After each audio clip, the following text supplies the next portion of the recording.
Hello, hello, hello. Okay, the game screen is just really quiet. Okay, well, good afternoon. We're gonna try to start doing more Xbox stuff again, because, that's fun. My aunt is a witch, apparently.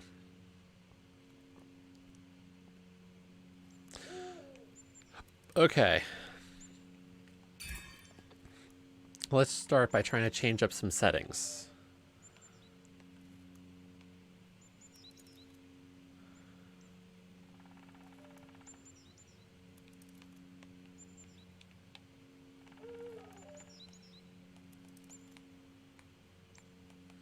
Text speed at the top is fine.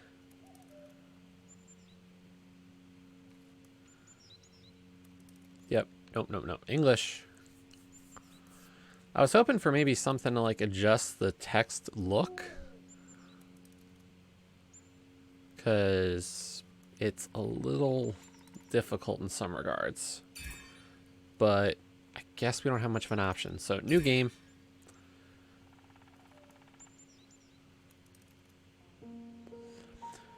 Through the slumber, I heard voices and the engine's rattling noise. Crickstone Road.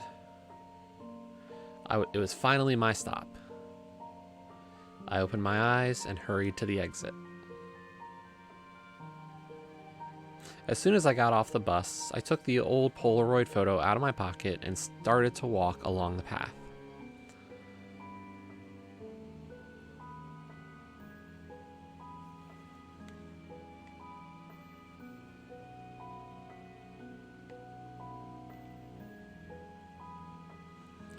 Continue reading, hide interface, show active objects.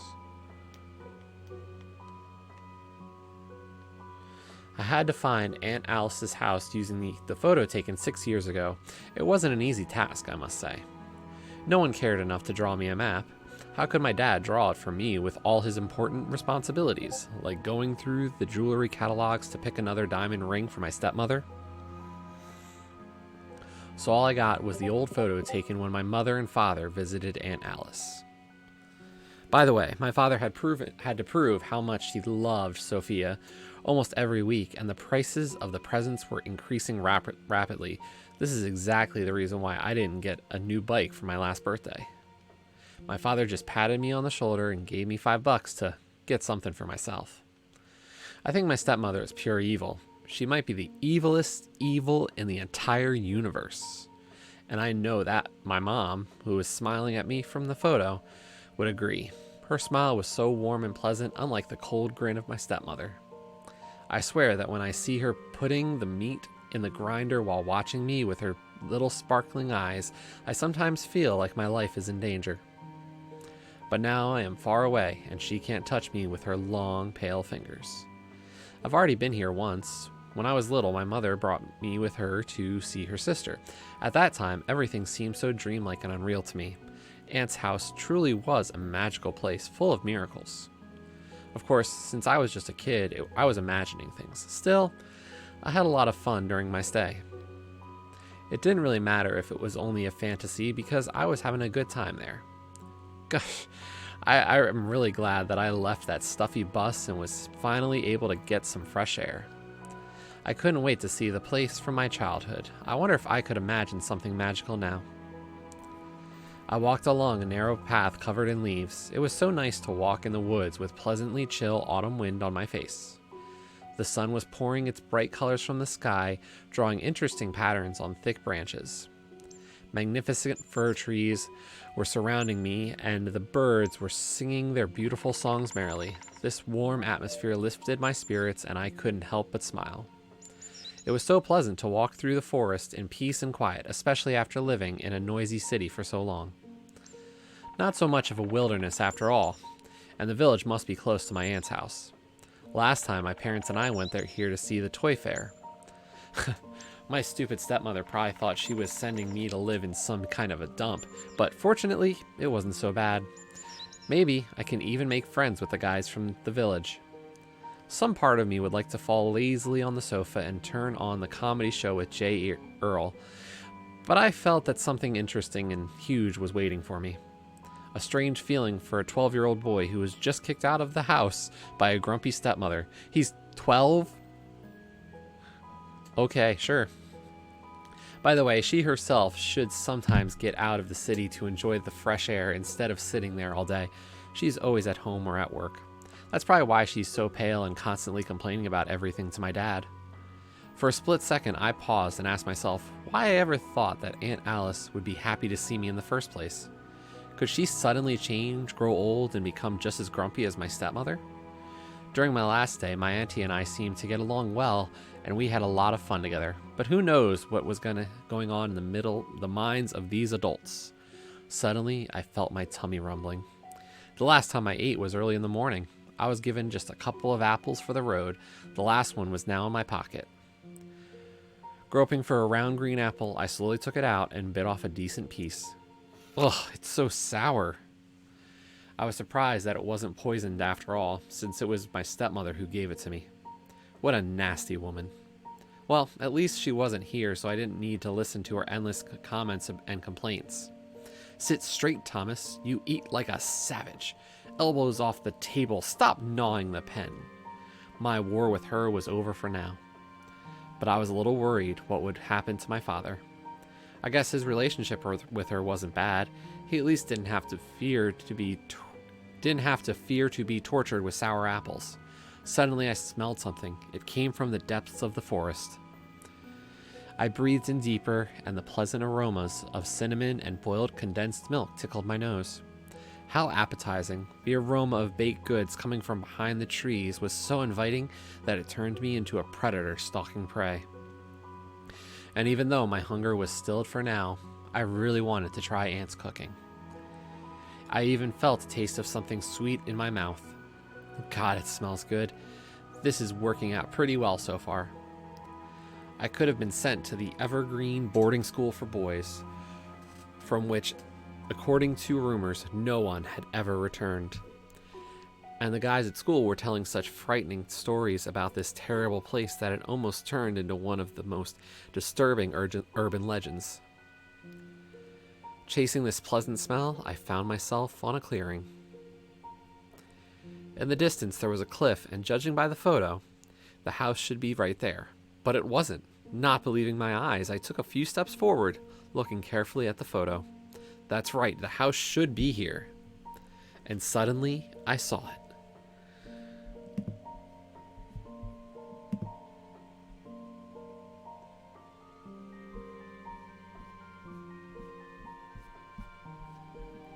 So yes, this is My Aunt is a Witch. It's a visual novel published by Sometimes You, and developed by Graven Visual Novels.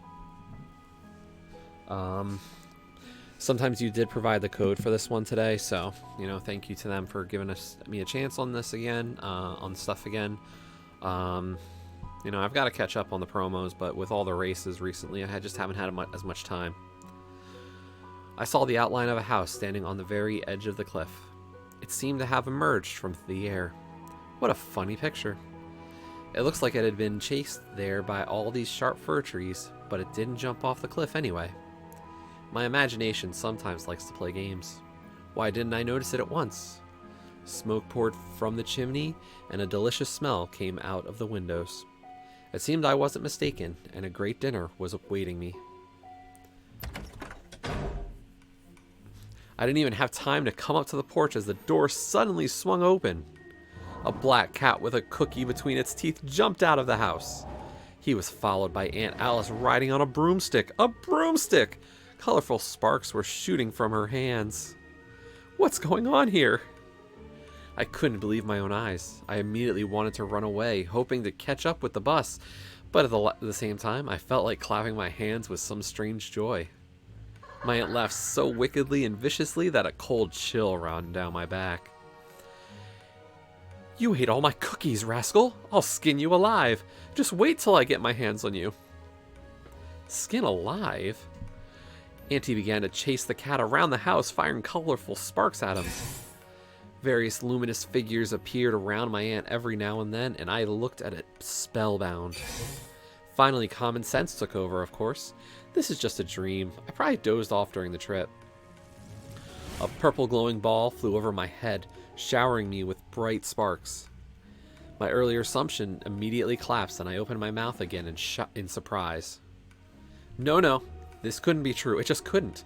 My common sense continued to fight, but it was obviously losing. This is just crazy. I jumped to the place where the glowing ball fell and touched the burnt grass. God, it's hot. Damn it, is it really true? Are you kidding me? My aunt continued to rush for the cat around the house time after time, flying over the gulf. How is that even possible? Can it be? Magic! Meanwhile, the cat ran around the house numerous times, but suddenly he changed direction, rushing towards me. I stood like a statue. In a blink of an eye, the long-tailed creature climbed upon me. I see you found yourself a shelter, rascal. Get down, Thomas. What? Next time you'll get yourself under control, Grimoire. My aunt aimed her finger at my head and a red spark flew out of it. See you. Meow. With a powerful flow of magic, Alice sent the cat into the depths of the forest and the fluffy ball disappeared in the leaves. I could have died. You almost killed me. No need to worry since you were alive. And how could I ever kill my adorable nephew? She beamed at me and came closer as if nothing had happened. It's been ages. How I've missed you, Thomas. I couldn't get over what I just saw. My aunt hugged me so tightly that I almost lost the ability to perceive reality along with the ability to breathe. Auntie, what on earth just happened? That was the most impudent cat on the whole planet. If you are talking about Grimoire, of course. I'm talking about all those sparks, that broom. Ah, it's nothing. Which stuff? Which stuff? I struggled to suppress a cry of delight. Meanwhile, Alice began to examine me. You've become thinner since our last meeting. This nasty Sophia doesn't give you any food? Who cares, Auntie? That was incredible. Why is this such a surprise for you? Didn't your dad tell you I'm a witch? Well, he said, but this is... This is real magic.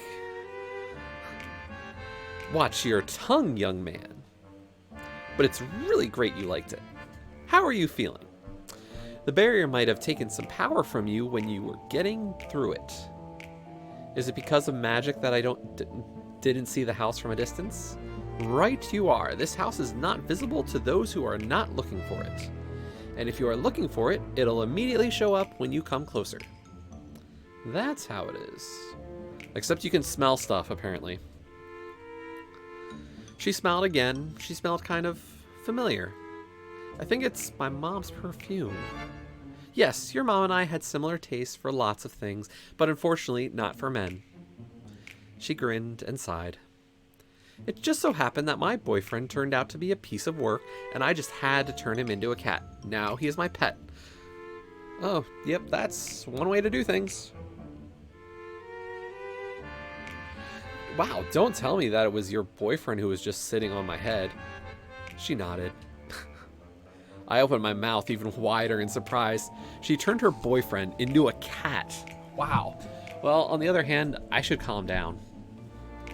What if she turned me into a bug or a mouse if I put my hands on the table or forgot to make my bed or... Auntie put her head on my shoulder, interrupting my disturbing thoughts. Don't worry, Thomas. I won't hurt you. I'm a good witch. And besides, this Grimoire continues to annoy me even when being a cat, so I didn't give him a tail for nothing.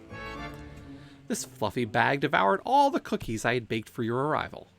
No, not the cookies!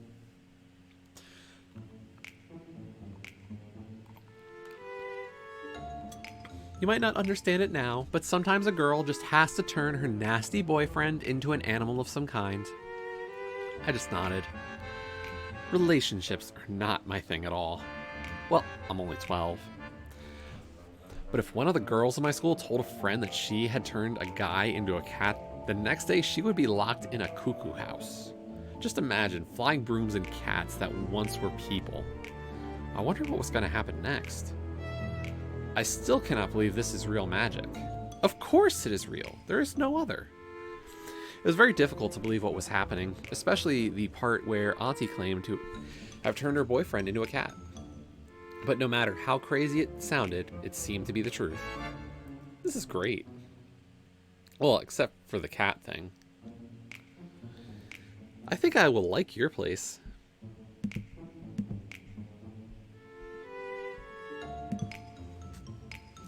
No doubt about that. It's getting colder. We should get inside. I'll give you some hot tea. Okay. She walked quickly towards the house. I looked back at the forest. What about Grimoire? Hurry up, Thomas. I don't want you to get cold. Oh, and don't worry about that rascal. He'll be all right. He always finds his way home. We went inside the house, and I found myself in a pretty spacious hallway with a huge sofa stretching along the wall. Okay, like, what am I...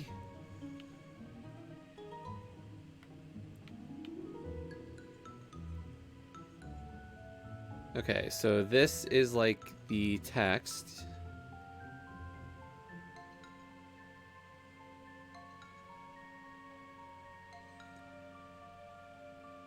What's the L? Okay, I guess those are pictures I'm gonna find. Or, no, those are saves. Oh, that's save and load, and that's settings.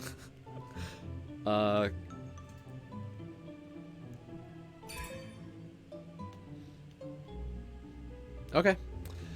So far, just reading, but I looked at the achievement list, and the achievement list did not have anything that was story-based.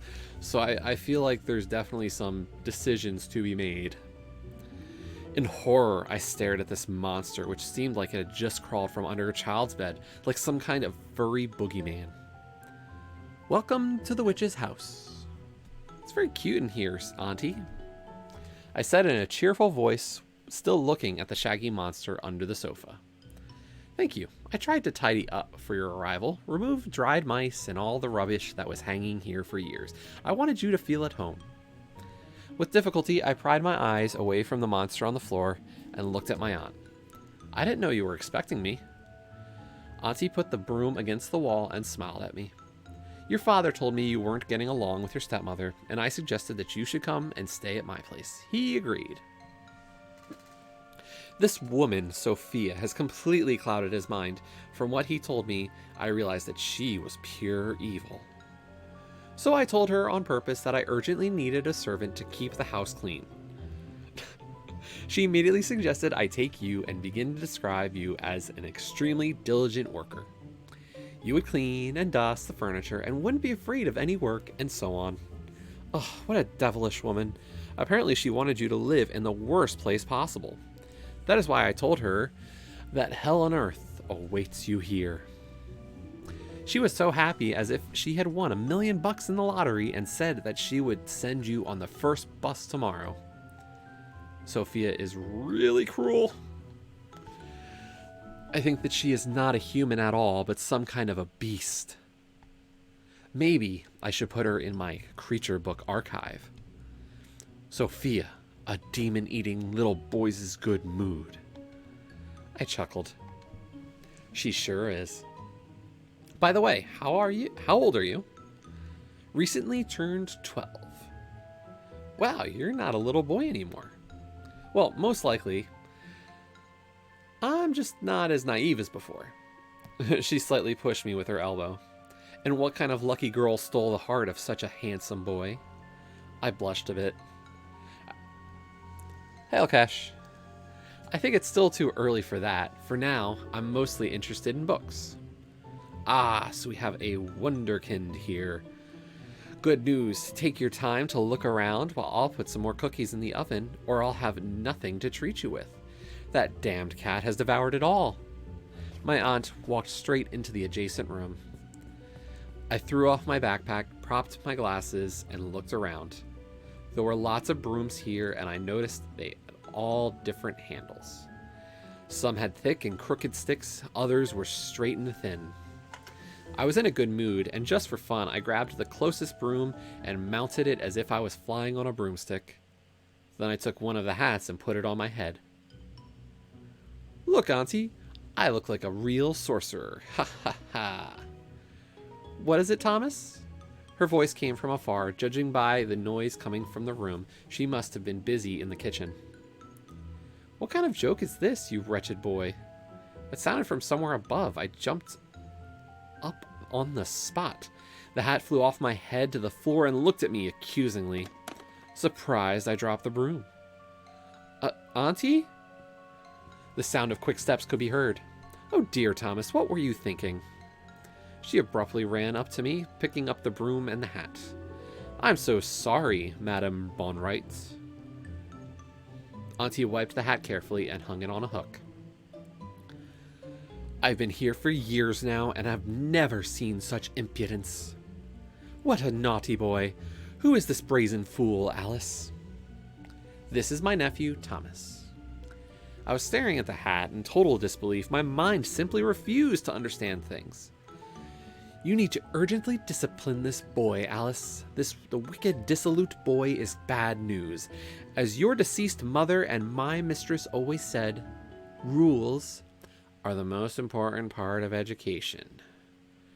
Bonright grinned, quite satisfied. You see, even your hat has better manners than this young man. It's good that you remember it too, Ignati Petrovich. Ignati? I don't know. I didn't have a chance to forget. You repeated it 100 times, madam. You shouldn't raise your voice at me, you know. She suddenly snored. Alice pointed her wand, which seemed to have appeared from thin air, from the hat, and sighed in relief.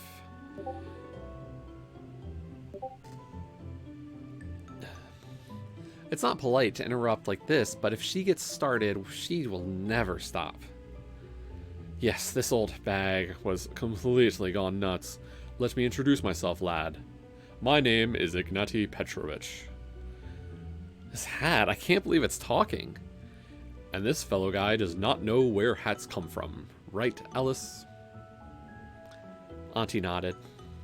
No, he knows nothing about our world. Okay, we'll mute that just to make it a little bit better. Because unfortunately, I did turn on... Oh my god, and there's so many of them now.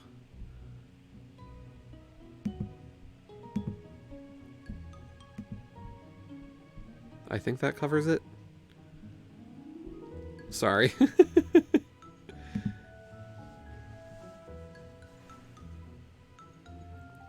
Witch hats are woven in special magic workshops, most often from living thread, and they get their names from their creators. Mine had Russian roots, so he called me after his eldest son. It's very simple, Thomas. Well, I see. It's very simple. Auntie smirked. Is it really? No, not at all. And what kind of explanation was this? What kind of live thread? What special workshops? He talked to me as if I knew about this kind of stuff. The hat thought for a while. Judging by your facial expression, you didn't understand a damn thing. Well, let me ask you, where do you think a person's soul comes from? Its existence has not yet been proven. I responded readily. The question was simple enough, and any kid could answer it. That's the same thing here. It is not clear how everything works. Some magicians believe that the souls of the dead live in the hats. Others think that they are the souls of the unborn. Pick any version you like, and it will be all right. Either way, nothing will change. I myself am not a supporter of any of these arcane theories. I prefer real science. Shall we practice philosophy some other time, please? Thomas and I need to look around the house, and you, Igni, should be engaged in composing a new catalog for my potion shop. Wow, you have your own store? That's right, that's right. I like it so much. I love numbers, but to be honest, Alice is such a bummer that we didn't have much profit from this business, and we have to pay the rent in that village. Firstly, this is not a shop, but a stall. Secondly, it's not yours, Igni, but mine. And thirdly, I've got a lot of nice private orders recently. Thomas, things are getting better. Yeah. All of the notifications I'm getting are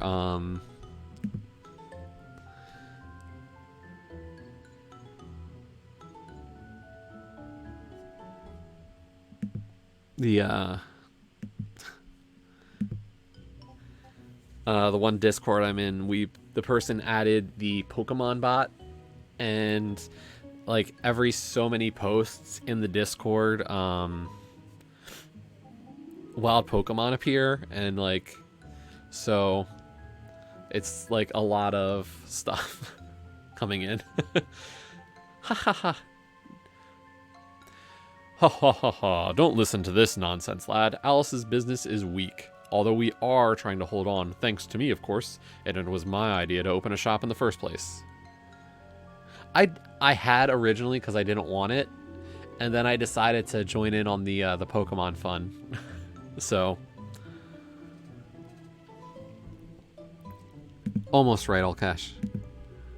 Let me just adjust that box a little bit.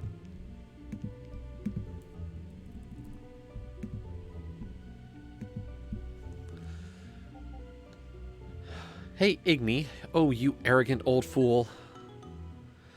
I see you're getting on well with Auntie Ignati Petrovich. Please call me Igni, my young friend, and now I need to have a nap. Put me back on the hook, Alice. I still have a lot of work to do, but I need to have some rest first. Auntie mumbled something to herself. Then she took off her hat and put it on a peg next to other hats and looked at me again. Well, back to the basics. The home of a witch is inhabited by a lot of talking things, Thomas. Not only hats can be alive, you should be more careful. This one is not a regular house. Any object can be dangerous in some way or another. You can't just touch everything you wish if you want to keep all your limbs. You were really lucky to pick a regular broom for your jokes, not a real witch's broom. I nodded. My hands were still shaking. Killer brooms, talking hats, some nut house. Auntie put her hand on my shoulder. There are a lot of dangerous things in this house, but isn't that wonderful? The uncertainty of tomorrow. I'm pretty sure that I would want to still be alive tomorrow. Well, in that case, you should be most careful, my dear nephew. Sure thing. All this is so incredible. The truth is, from what my father told me, I thought you were some kind of charlatan or psychic, but not a real witch. She ruffled my hair. Now, for calling me a charlatan, I could turn you into a buck. After all, I have a license for magic. Here, take a look. She pulled out the chain around her neck, which was hidden behind a high collar, and took out a magical amulet. Alice ran her finger along the thin edge of the amulet, and it opened, shining brightly. An inscription appeared in the air. Allison McIvory, witch, potion maker, and charmer since 1974. Then the amulet closed. It certainly looked very magical and amazing, but nothing could beat a talking hat. And yet, I was shocked and almost collapsed. It was way too much for me. I started to fall over, but my aunt caught me by the hand. Easy, Thomas. Everything will be fine. You just need to get used to magic. And don't touch the brooms. They are very dangerous creatures. This joke of yours, you're lucky that you didn't mount the witch's broom. I just wanted to make a joke. I'm so sorry. I'm not mad at you, but you should be more careful. It could have ended very badly. They need to be very carefully handled and cleaned from dust. Otherwise, they will rebel, and you will end up like one of my students, Gabriel. Or, yeah, I guess Gabriel? I don't know. Oh, no, not Gabriel. Gabrielle. A broom beat her to death after she dropped it on the floor right into an ugly spider's web. Talking hats, killer brooms. The magic of the house seemed to no longer funny to me. I turned pale with horror and looked around cautiously. A pumpkin over the door. What if it bit someone's head off? And these pictures, maybe they take the souls looking at them. And this terrible carpet, how many innocent children did it tear to pieces with its fangs? For a second, it seemed to me that I wasn't in my aunt's house, but deep in the forest in some hut packed with the living dead. Brr. I shouldn't have watched horror movies at night. Thomas, I guess I scared you a little? Of course. Poor thing, what an unenviable end. And it was more dangerous here than it might seem at first glance. Honestly, it is more dangerous here than in a dark forest alone with hungry wolves. That is why I need you to behave well and be an obedient boy. I will be very obedient. Of course I would. My life depended on it. Auntie brought me into the next room and we found ourselves in the kitchen. I'm just like, so, you know, we always look at the achievements, but like, apparently there's stuff.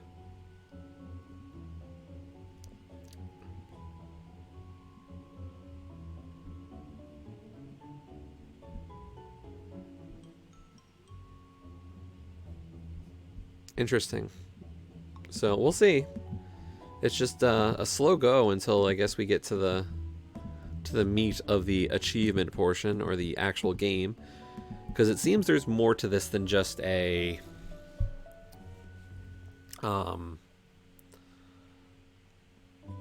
like a reading of it. So there's apparently games of some sort eventually. I immediately sat down at the table and my aunt began to stir something in a large saucepan. This rascal Grimoire you were so worried about ate all the cookies and didn't leave you even crumbs. But another load of cookies is going to be ready soon. He might have been hungry. Nope, he just really loves cookies. Which is his favorite? It's not about what his favorite cookie is, Thomas. It's about being naughty. By the way, he's a very cute cat. I would pat him, but it's a bit disturbing considering he is your boyfriend. Auntie frowned. Correction, ex-boyfriend. He has been like this for more than a year, so I think you wouldn't mind if you pat him. Oh boy. He actually loves it, but will most likely keep up an act. Personally, I would flog him to the very edge of existence, but you seem to have a thing for him. I love cats. I once had one. His name was Peach, but my stepmother kicked him out because he ruined her dress. My father bought her exactly the same dress, but it didn't help. Your stepmother's even worse than it might seem at first. This is just unfair. She has 100 of those dresses, and I had only one friend. Alice sighed. Grimoire is certainly not Peach, but I think you two will be good friends. Auntie hurried to put the kettle on the fire, took out the ready cookies from the oven, and began to lay out the dough and cutters for the next portion of cookies. There were a variety of forms: ghosts, houses, pots, and pumpkins. I began to examine them as I sipped my tea, trying to ward off bad thoughts. Hopefully Peach was sheltered by someone and was now quite well and comfortable. Auntie put a plate with still hot cookies in front of me. Help yourself. Thank you. Why are the molds so strange? Is it because Halloween is coming soon? No, Halloween has nothing to do with it. I'm a witch. I always use these cookie cutters. I especially like cute ghosts. The village kids love those very much. She threw up her hands. Of course, you are obviously right. Halloween is coming soon, and little ghosts, goblins, and my other work colleagues will come to my house. By the way, the witch's costume is the most popular outfit for that day. Almost all the village girls will put on caps and robes. We will need to prepare sweets for all of them, so we definitely need more cookies. No problem. I often cooked with my mother, and I can help you with this a little. Thank you, Thomas. That would be very helpful. Her eyes were filled with sadness. My students used to help me with this, but for more than a year now, I haven't had a license to train young sorcerers and potion makers. Wait. That's an actual tag.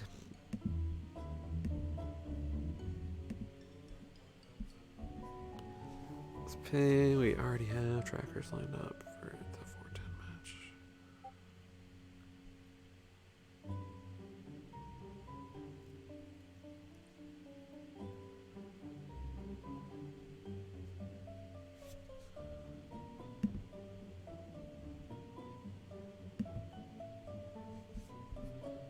They're looking for comms for a race in just over 30 minutes.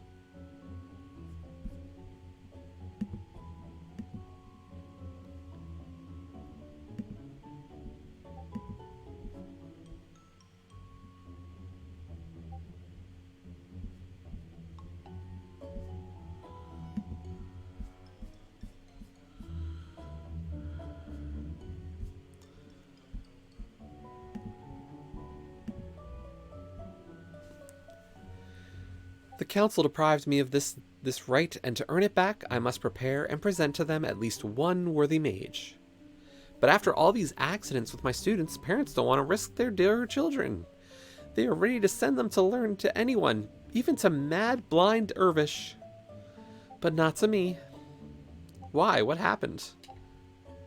All my students happened to be very irresponsible and naughty, and they all perished before their training even started. She was actually upset and slowly continued to stir something in a large saucepan. I didn't know what to say. Now, at the annual Sabbath, where all the witches fly, I become a joke every time. Look at her, look at her. Not one of her students was even presented to the witch council. Don't worry, Auntie, it'll be okay. And last time, one of the witches suggested that I should first train on cats and then teach children. Yeah, things look really bad, but suddenly I had an idea. Auntie, I think I can help you. I was one of the best at school. I could be your student, and the council will see that you are a good mentor. Thank you, Thomas, but I don't think you possess even first-level magic, my dear nephew. But I can learn how to make potions. Make potions? The auntie's eyes glittered slyly. Right, Thomas the potion maker. She shook her head. No, this is a bad idea. Too dangerous. But I was a scout and I faced a lot of dangers. My voice sounded confident, but I still didn't fully realize what I was doing. And of course, I was afraid of the consequences. But I couldn't retreat. I wanted to help my aunt. So would Mom. In addition, I also needed to occupy myself with something. Her eyes were so sad, just like those of that kitten I had found near the school. I saw how the older children mocked him, forcing him to run after a paper fish. The kitten was so hungry that he began to chew on it, and they just scoffed at him. I knew they were stronger than me, but I still stood up and helped the kitten. And then I took him home and gave him a fish and a name, Peach. My auntie's look reminded me of him again, of my old friend. Are you sure you can do it? After all, this training can turn out deadly. Yes? No, Auntie, I have changed my mind. I don't like this idea at all. Good. I will teach you everything. Don't worry. Well, I will try my best to not let you down. Can you show me the rest of the house? I think it's quite dangerous to wander around alone. Of course, Thomas. It is dangerous here. I will tell you how to behave in this house. Good. I am very glad that you volunteered to help me. I hope you won't follow the steps of my other students. I think I can handle learning. You can handle it, and Auntie has something for you. Intriguing. Making potions is a very difficult job, so you will need an assistant. Luckily, I have a tame, handy potions specialist. Come on, dear, come closer. I felt something soft touch my foot. Grimoire imposingly came out from under the table and built a magic cloud from the smoke. The cat quickly climbed on it and patted with his paw next to himself. Get onto it. Let's move out of here, boy, before she leaves you somewhere in the forest. I will teach you how to make potions. We will trade well and live in the open air, happily ever after. Honey, I am no honey for you, Hellcat. You threw me into the forest again, and just because of your stupid cookies. They are the only joy in my furry life. It's good that you hadn't locked the back door like you did last time, or I'd had to climb up to the greenhouse window. Here you go. Aunt pouted her lips, and I thought I was your only joy. Rather the curse. What did you purr there? The witch made a dramatic gesture with her hand, fished her wand out of thin air, and aimed it at the cat. Grimoire sighed. What did you want of me, love? I couldn't resist the temptation, and I ran up to the cat, picked it up, and hugged it. Alice, dear, what is this? You can cuddle him, all right. He loves it. He doesn't. I am the most dangerous criminal. Ah, how nice. Kitty, kitty, what a cute cat. You want me to scratch you behind the ear? Meow. Damn it, what a pleasure. It's great you two are getting along. Grimoire, I'll leave the boy to your care when I am busy in the store in the village. Uh-oh, I hear a pupper. I'll be right back.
Sorry about that.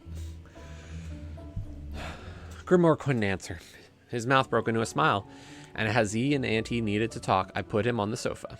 Well, so be it. But if he will be... He didn't have time to finish. Auntie cheerfully answered without listening. He will be smart and won't do anything stupid. Everything will be fine. She looked at me. Grimoire will give you useful tips and advice while working on potions and will help you find ingredients around the house. Well, roger that. Thank you, Mr. Grimoire. Grimoire nodded and laid down to sleep on the windowsill. Just don't squeeze him too much. He sometimes bites. I'll try to remember that. Thomas, I'm sure you'll be a dream team together. We won't let you down. She smiled. Is there any other children around here to make friends with? There seems to be a village not far from here. Alice slyly averted her eyes. Do I not know something? Thomas, I don't think that the village kids would want to play with the witch's student after the last incident. What happened? You did say that kids often come to you at Halloween. At Halloween, yes they do. Auntie, you're keeping something from me. Well, a little. It's just my last student wanted to impress the milkman's daughter and summoned the ghost of her dog.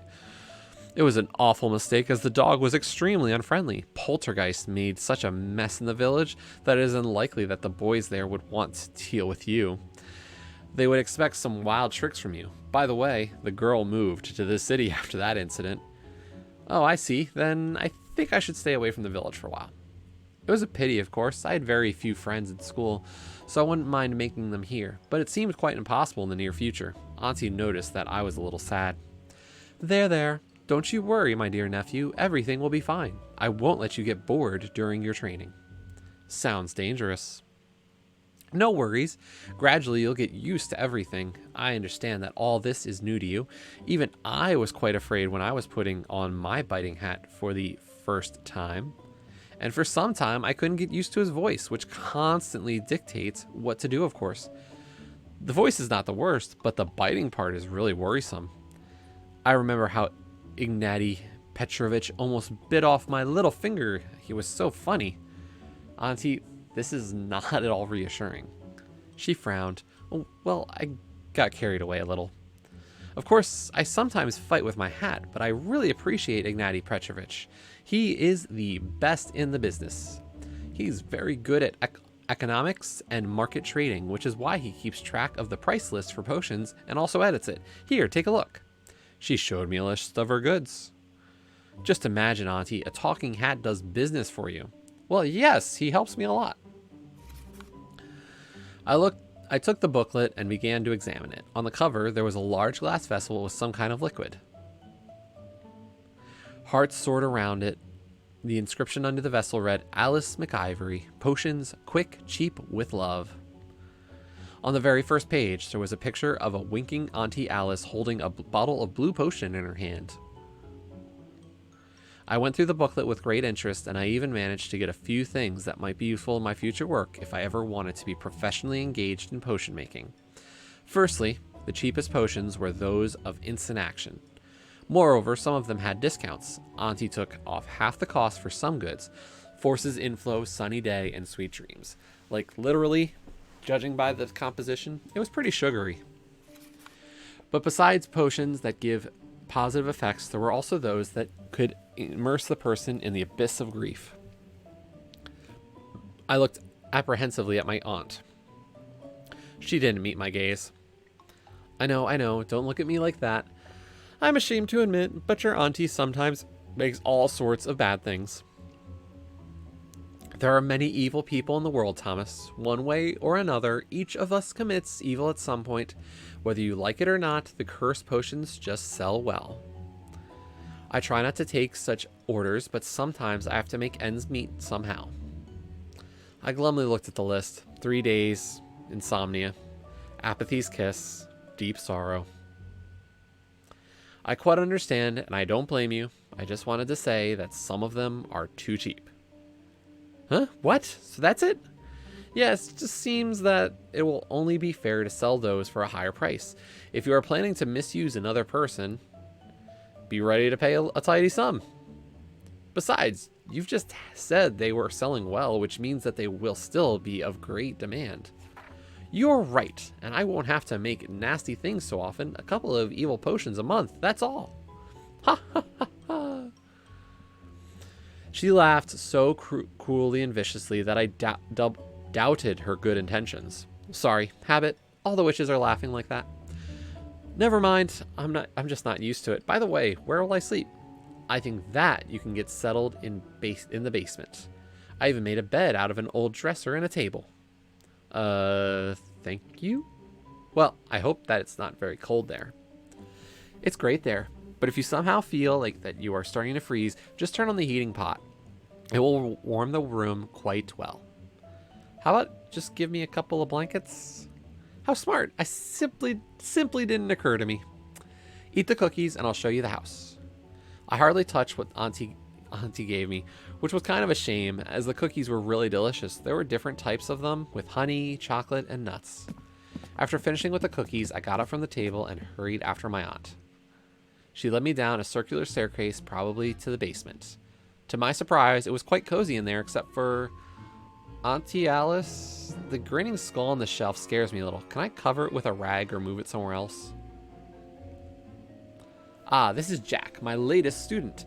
He was so naughty, such a crafty boy, I couldn't keep up with him. Just one time, I couldn't keep an eye on him, and he immediately got into trouble. A very thick folio fell upon his head and hit the boy to death.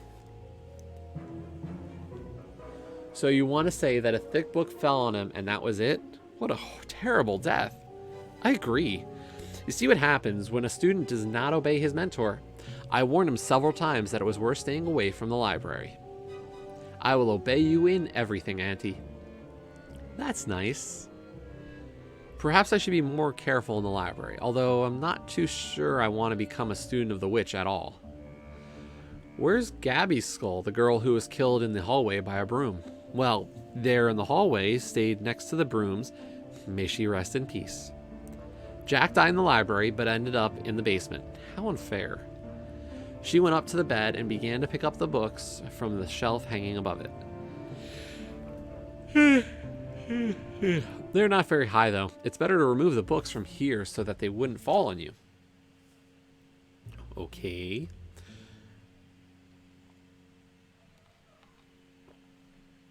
I would have never thought that there could be some deadly threat from the books. Ouch! My aunt touched one of the books and it immediately grabbed her finger with its teeth. Ouch! By God, I won't let go until you promise to return me to the kitchen. You don't belong there. You are very misbehaved. Well, I only ate a couple of pages from the pastry cookbook. But the recipes were so delicious. Who is to be blamed that you have not prepared for me all this time? I was busy. I had no orders. I worked full-time in the store. Besides, I started a small renovation there. And why should I even answer to some book? Feed me. Okay, Thomas will treat you for a couple of cookies. What, me? There, nice little book. Let me go. See my new student Thomas here? He'll feed you later. New student? And does he taste better than the previous one? No, I'm salty and nasty. Relax, I believe that those who eat little boys just have bad taste. I was only joking. Do such books really exist? Yes, of course. I knew one of those. Necro something. I don't remember the full name. So very strange. Oh, how hungry I am. And you will eat a bit later. I cannot believe it, but the book seems to have bought it. Auntie's voice was so soft and gentle, it was obvious that she was lying. Okay, Alice, but don't you forget your promise. Auntie grabbed the last volume of Something Mysterious from the shelf, cut a pile of books on my future bed, and quickly touched it 3 times with her finger. Books instantly faded into the air, and Alice glowed with pride. My personal home spell. It is simply impossible to cope with some books, so I move them around the house as I please. It's much more convenient than carrying them around, especially if they are toothed species among them. And besides, it saves effort. The system rests on the magic of the house itself. She smiled carelessly. Indeed. My thoughts were still occupied with this biting book. How awful. I'm happy this biting one didn't fall on my head. Looks like I said it out loud. Don't worry, Thomas. It was just a little hungry. It is my cookbook. It needs to be fed with cooked dishes so that it could put marks for their taste in its notes. Don't worry. Jeez. Even in our own room, you need to be constantly alert. I wonder what taste rating my head would get if the book had a chance to try it. Damn, negative thinking. You shouldn't think about such things. It's terrible. I hope I don't get eaten by anything tonight. I guess you might be a little uncomfortable here, so I prepared various potions which will help you sleep. Auntie went to the cabinet with the skull on its top and began merrily tap her nails on glass vessels with colored liquid. She pointed to one of the potions. This one is against nightmares. You should only take it only if you woke up in a cold sweat in the middle of the night. If you take it without good reason, it will work the opposite and you will witness all sorts of horror dreams. Next to it is Insta-Sleep. It can be helpful if you suffer from insomnia, but if you just want to see a particular dream, then take Desire for the Dream, and you'll get what you want. Wow, what a rich variety, but I still want to sleep naturally without magic. That's right, nothing is more useful than healthy good night's sleep, but still, I prepared it for you just in case. Thanks for your concern, Auntie. Alice nodded, quite satisfied, and grabbing my hand, dragged me up the stairs. Just for a couple of seconds, we passed the hallway and the kitchen. Auntie stopped on the second floor landing. The space near the staircase was filled with a variety of things. Looks like Auntie was using this landing as a storeroom. In the corner, there was a tall closet. The right door was missing, and I could see a lot of jars standing on the shelves. I really wanted to believe that they were filled with jam or something sweet, but my instinct told me that wasn't the case. On the left door, I noticed attached notes with some strange pictures. Perhaps these might be recipes of some potions. Auntie didn't explain to me that the procedure for creating potions, so until now I knew very little about the process. The shovels of various shapes were leaning against the wall, and for some reason all the walls were covered with carpets and rugs of every size and color. Even the wall on the flight of stairs leading to the upper floor. And yet, the strangest thing here was the structure in the shape of a tower, which seemed to serve Grimoire as both a house and a treadmill at the same time. There was also a chest with the image of a cat's muzzle on it, standing on the floor almost in the center of the room. That piqued my interest. And what is this chest with a cat for? These are the personal belongings of Grimoire. Grimoire, blah blah. You'd better not touch them, Thomas. He doesn't like it. Okay. All of a sudden, Grimoire jumped out from behind the chest. Yes, these are my most personal things. Personal. If something happens to the bank vault card, blame yourself, Thomas. Before we met him, Grimoire was one of the most famous criminals. He robbed banks and stole artifacts. In general, he was a very naughty cat. Yes, even in this guise, I will pull a couple of things off. You'll see. She's just jealous, Thomas, because not everything works out for her. Oh. Grimoire screamed. An energy wave threw him to the other end of the room, and he rolled down the stairs. He's still a little naughty. Auntie went up to the wall with carpets on it and patted one of them with her palm. Here's a door that leads to the room under the stairs. I keep my cauldrons there. I've got a nice collection of witches' cauldrons.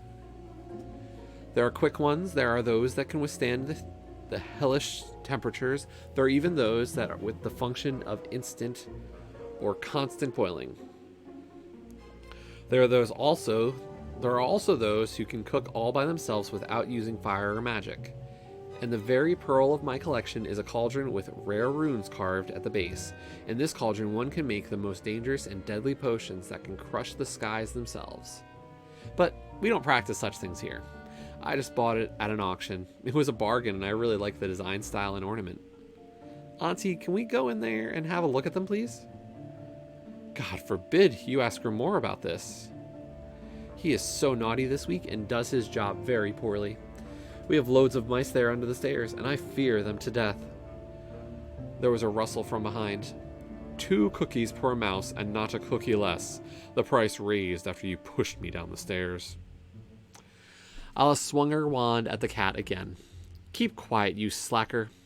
I could stop feeding you at all, so don't get smart with me.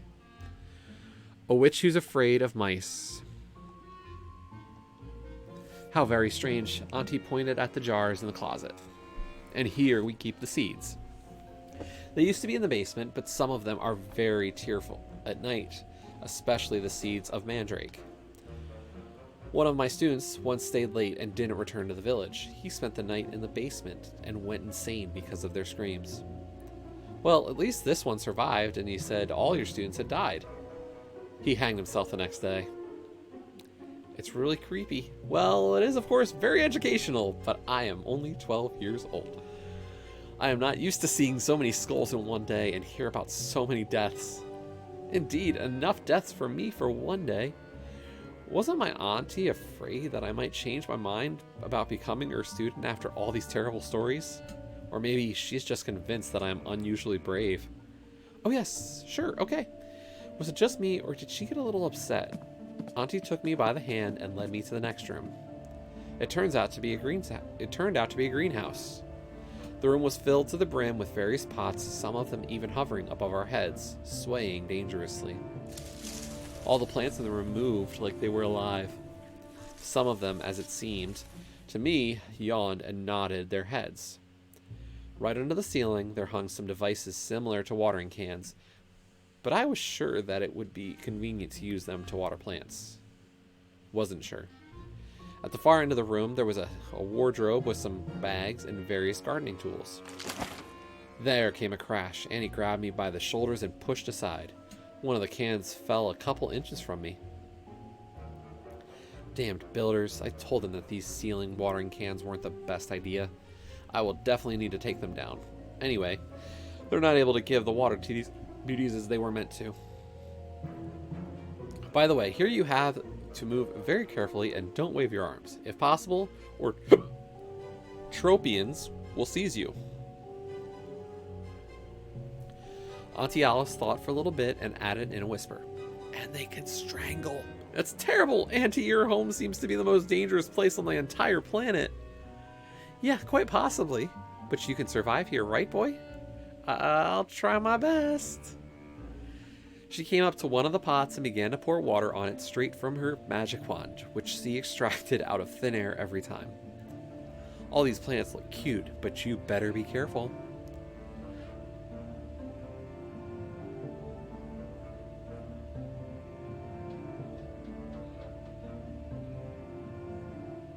Auntie began to point at different plants and talk a little about each of them.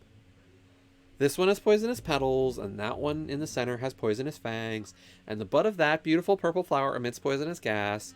In small doses, it is not dangerous, but it can be harmful to stare at it for a long time. Is there anything not poisonous around here? Of course, these plants that look like lianas, they are not just poisonous, they're poisonous so deadly that one touch will be enough to send any person straight to heaven. And this bone tree here is quite safe until it catches you and bites off your head. How disturbing. Auntie, please, can we go to the next room? I'm not exactly a fan of botany and death. Jeez, with each room, the ways to die in this house are becoming more and more sophisticated. I was scared, but right here in front of me, miracles were happening, and I just looked at it all with my mouth open. I've seen my aunt shoot all sorts of magic sparks from her fingers and wands before, but I couldn't help but wonder. I had already seen how Auntie fired, but I couldn't help but be surprised. From the end of her wand came a bluish color, and water came from there. It was just like a tap. This water, I must say, was so much cleaner than water from the tap back home. It even glowed like a crystal. Don't open your mouth so wide here, Thomas, or some seeds can fall into it, and something might grow inside you, something poisonous, for example. In the meantime, one of the mandrakes, just like a child, opened its contented mouth and enjoyed drinking from the magic wand. And seeing this, very soon other vegetables and fruits screamed and shouted, and something resembling a huge bush of snakes began to swing its branches so violently that it almost broke a couple of pots. There, now everyone gets some water. Looks like I haven't watered them for a long time. Thomas, go outside for a second. I ran out of the room like lightning, and moreover, I bent down and covered my head with my hands. It seemed to me that everything was going to blow up. The house shook with a deafening explosion, and water flowed from under the door. In a few seconds, it swung open, and I saw wet Auntie Alice. She doesn't look wet here. Immersion lost. Phew, I've watered them all. It shouldn't be this way. Thomas, you need to water them on time. Calling a waterfall is very tiresome. She said it as if I had done something wrong. Well, it's good you're all right. Such an explosion. I was really scared. Yes, it all ends well. Well, you will need to water them from time to time. Me? Yes, housekeeping is the responsibility of a student. But you never mentioned it. Don't worry, you can handle it. Let's continue your introduction to the house. But this room is more dangerous than a torture chamber. Everything will be fine, don't worry. Before I could open my mouth, my aunt grabbed my hand and led me to the uppermost floor of the house. All this talking. So many lines.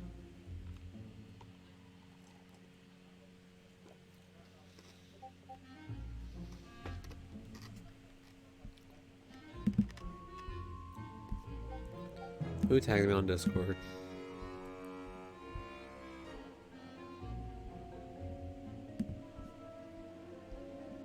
Okay, nothing big.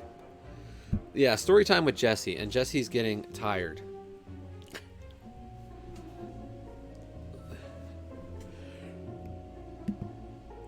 Because this is a lot of reading. And I think we're going to switch games soon, just because, like, I'm also doing commentary tonight for a race. So I kind of want to have some voice. And reading all this is just gonna like completely kill my voice. And I signed up for comms tomorrow. So we're gonna call it here, I think.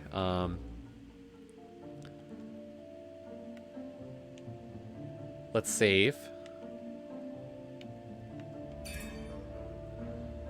But once again, this is My Aunt is a Witch.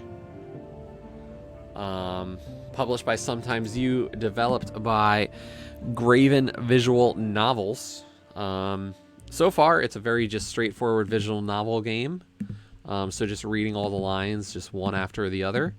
I am curious to see what kind of stuff happens going forward. And see, what kind of gameplay it has beyond just the reading. Because the achievement list has 18 achievements. It's apparently a 1 to 2 hour completion, which obviously is people not playing the game and probably just rushing to the achievement sections. But there's stuff for finding all the skulls, fail a minigame, complete the minigame on the first try, cook a potion, become Lara's breakfast. That doesn't sound very good. Save the bear, become the enemy of the bears, defeat the banshee, meet the Master of Fate, visit Beatrice, collect all the coins of Baron de la Pig, find a lucky coin, use dark magic. So there's a lot of achievements for doing stuff. So I have a feeling it's going to be a lot of actual like stuff to be done along the way. But we're going to now switch to the other Sometimes You game I have for today. This one a bit more action-packed. We're going to be playing I.A.I., which also came out very recently. It actually just came out this week, and it's a shmup. So let us swap over to the shmup.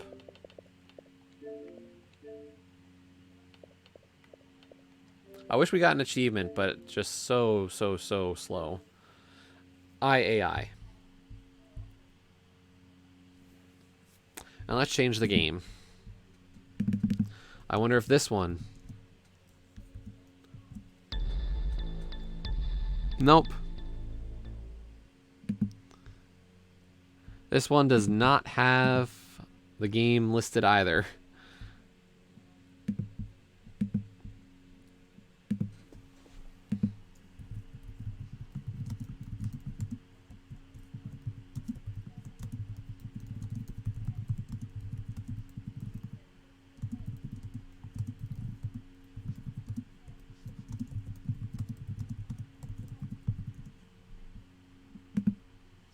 Okay. Can I just say, though, I am a little disappointed. So this is another Sometimes You published game, and the developer is Satyr Entertainment. Kind of miss the intro Sometimes You screen. Does that make me weird that I miss it?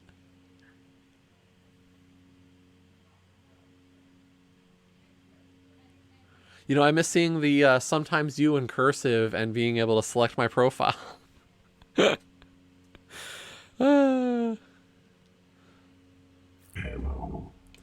Okay, campaign. Mission 1. Oh, wait, there's a hangar as well.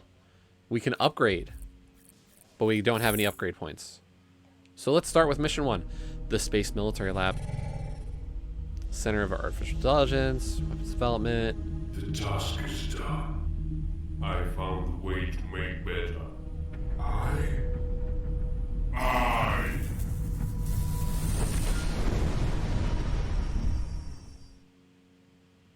So is this a story about a rogue AI, or am I the AI?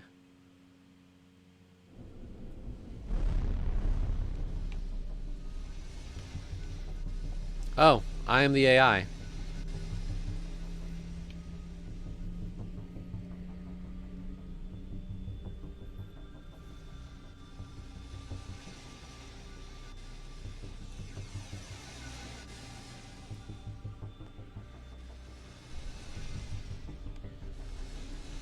This isn't a shmup. I'm just moving.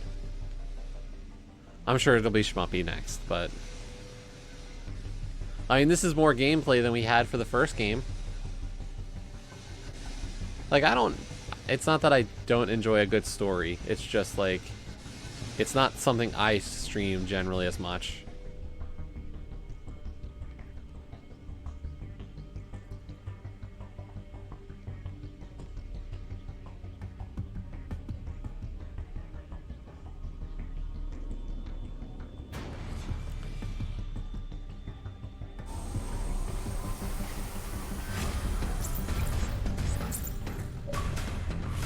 We got an achievement.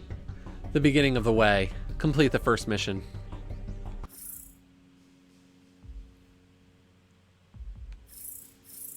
Mission 2.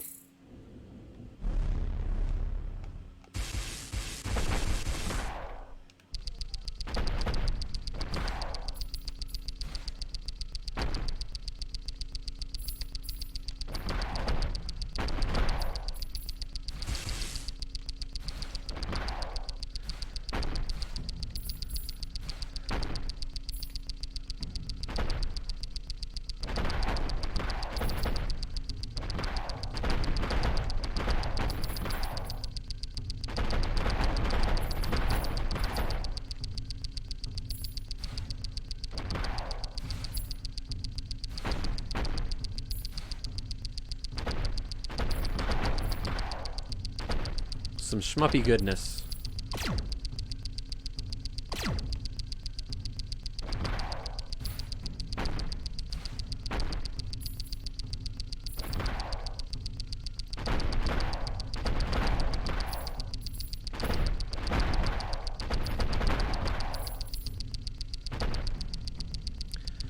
And I mean, after we finish, like, kind of catching up on the promo stuff, we'll be able to, like, focus on other stuff as well. But I do want to, like, get... I have been negligent in my duty there, and I do want to get all caught up.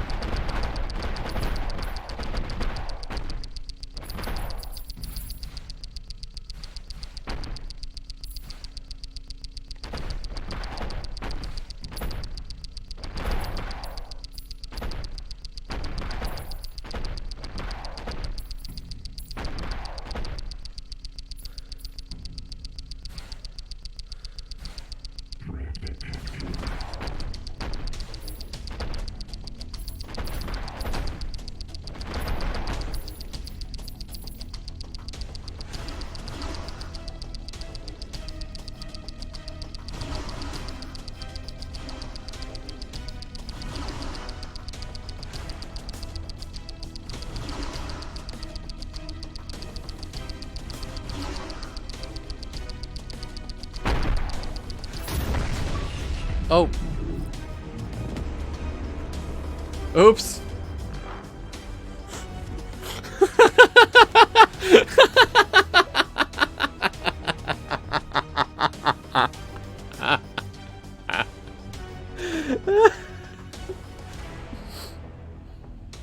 Double KO.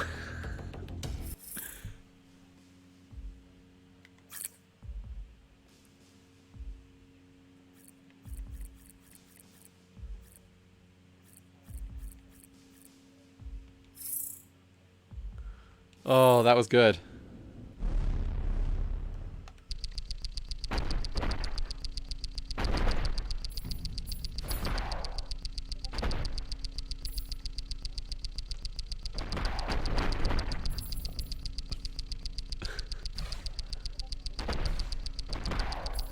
Yeah, now that the regular season is done for League, I'll have a little bit more time to kind of devote to the Xbox stuff and, you know, work on the stream again. I'm hoping. Especially with the holidays, like, I'd like to get caught up and a bunch of other stuff done, so that's the goal at least.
There. This time we actually completed the level.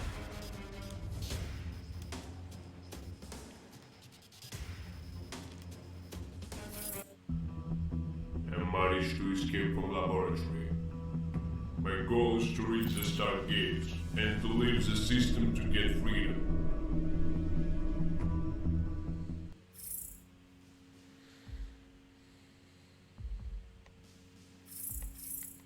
Okay, let's see. I've got quite a bit, so let's upgrade that. Because plasma gun seems important. Make a system update. Interesting. I would call it an upgrade, but...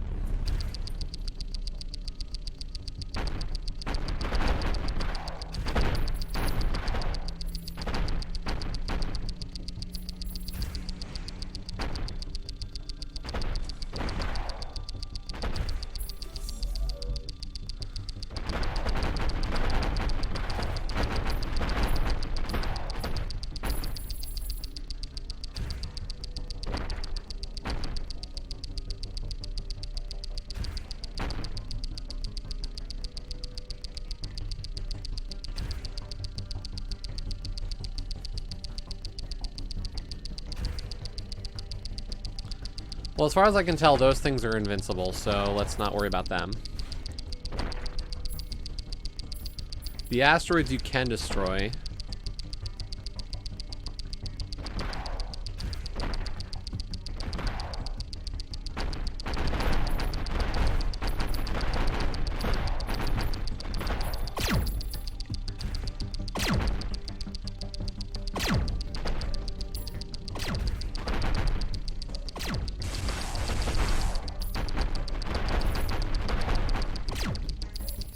Oh, we missed an enemy.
Frame hiccups are a little annoying. I'll say that much. It's not like terrible, but it's one of those things you're just like, please.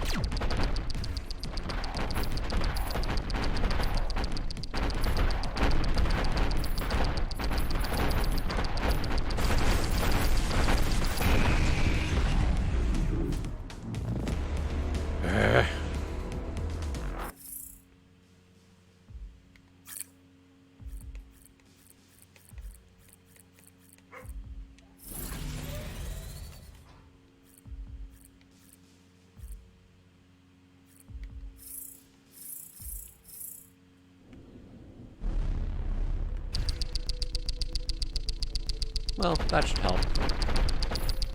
A little bit of extra firepower. Now, this game has, while my Anna's a Witch had a 1 to 2 hour estimate, this one has an 8 to 10 hour estimate for the completion time, so we'll see.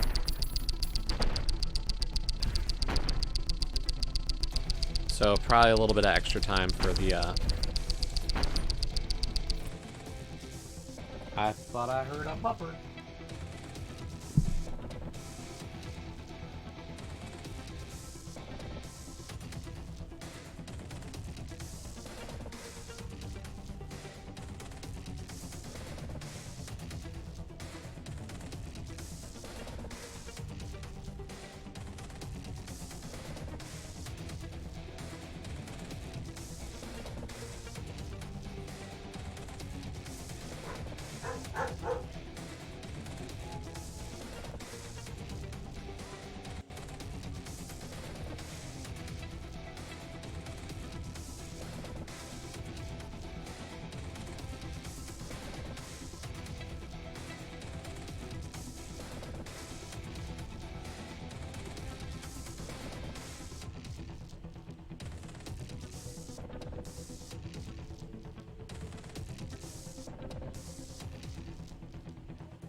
Okay.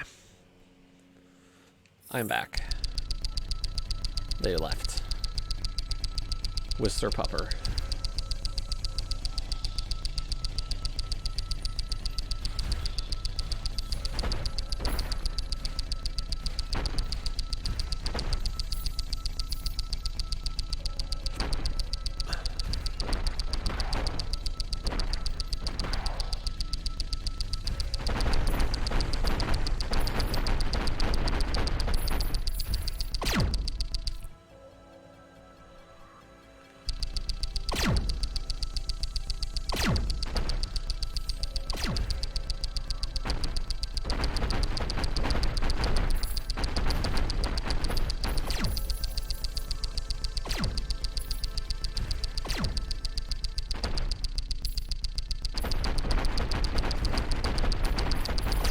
I don't know why he was such a Borky boy.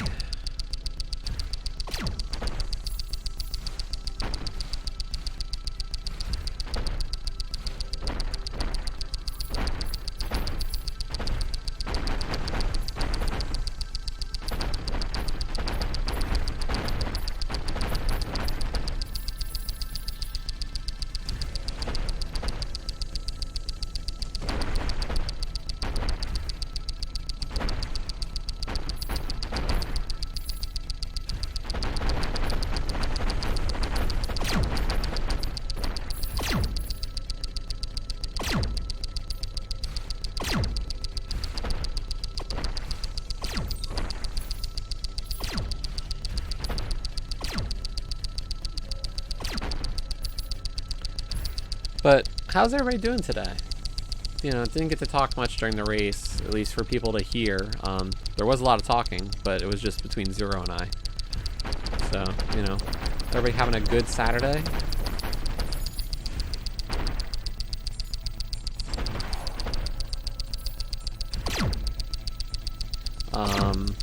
As I posted in Discord, at this point, regular season's over for my Link to the Past team.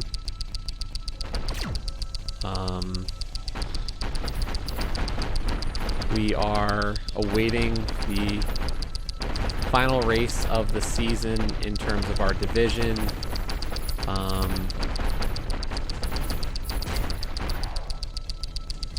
Tomorrow morning at 9 a.m. Eastern Time, Missing Two Bows and Noble Foxes play their last game. We need, and it is need at this point, we need for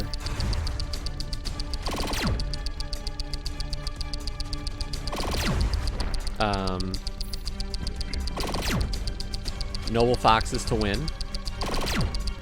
If they win, we're in the playoffs. If Noble Foxes wins, we are eliminated.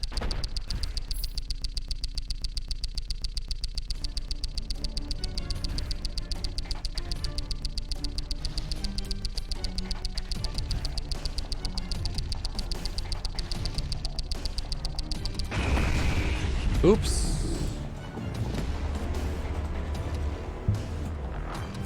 The fact that I'm dying so much is just like, I'm rushing and being a dope.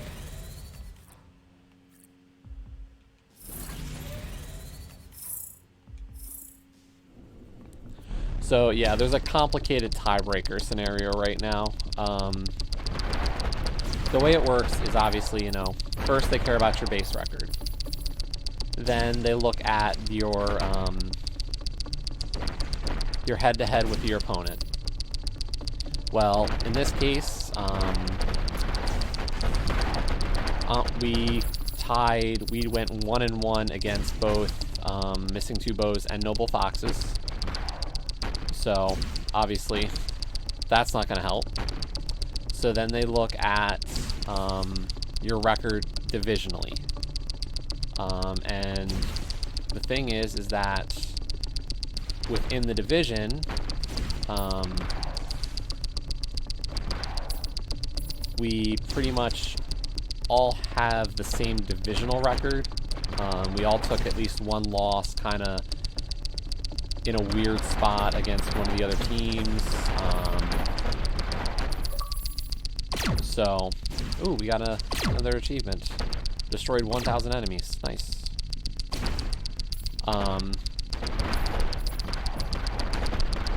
So that's even, as it stands right now. Or entering the week was all even. So the next tiebreaker is, well, so that's like the basic piece of it. But the bigger piece is that we needed to, so if Foxes win, or yeah, if Foxes wins, we'd be tied with Bows for second place in the division. And the next tiebreaker is record against divisional or other teams in your division who made the playoffs. Well, we would go 1-1, whereas Bows would be 0-2 against them, so we'd have that tiebreaker. But if Fox loses and Bows wins, we'd each have a win against them, so that tiebreaker's out.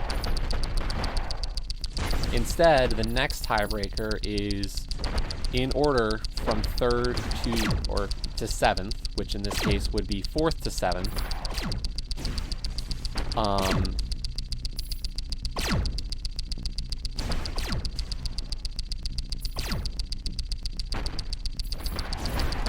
They'll look at your record against each of those teams.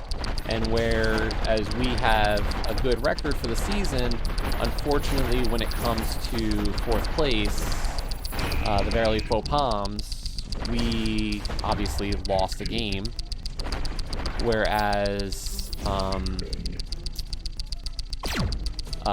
Noble Foxes, who would be tied with us, actually swept the Faux Palms. So we actually lose that tiebreaker, and that's why we need the result to go this direction tomorrow morning.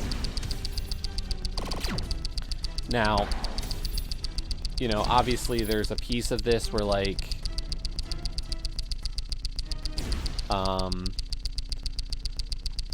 in some regards, like,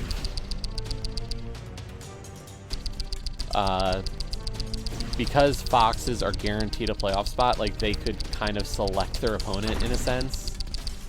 But, like, the other piece of it is if they win, they get first place in the division. And obviously first place is a little bit more impressive for them. The big benefit is, so games 1 and 2 of the playoffs are set as an open mode and a casual boots mode. So, like, Jaws will play the open, Zero would play the casual boots, and then games 3, 4, and 5 are sort of like pseudo mystery, where in game 3, the higher seed picks 2 of the settings, the low seed picks 1 setting, and a bot picks the other 3. Game 4 is the reverse, where the low seed picks, and then the high seed picks. So, like, you want the high seed in order to just be able to kind of be like, these are the settings for the week.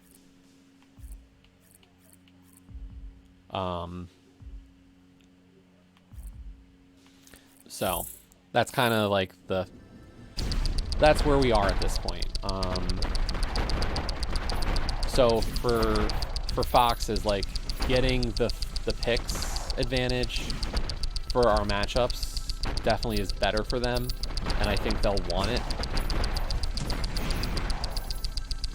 Like, so there's no reason to like try to throw or anything. Plus, I look at it and I go, we're the low seed, we're like the low team by comparison, just because of experience level. So if I was entering a question, I'd be like, I'd feel a little more comfortable playing my team. But you know, that's just the way it is.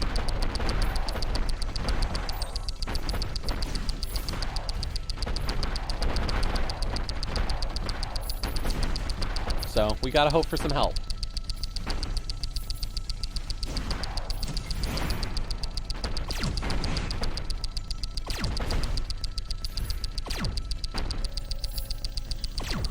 And that's okay.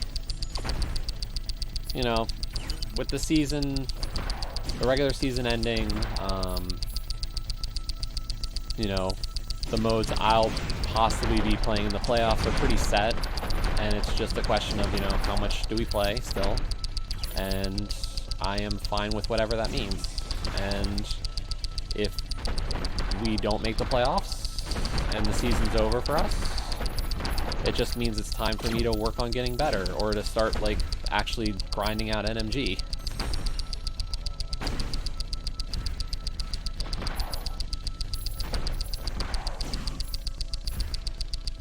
You know, really push that time.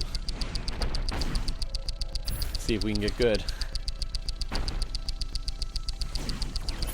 Because at this point, there's just so many things I really could work on in it, and I just haven't. And, like, there's skills that I need to get better at.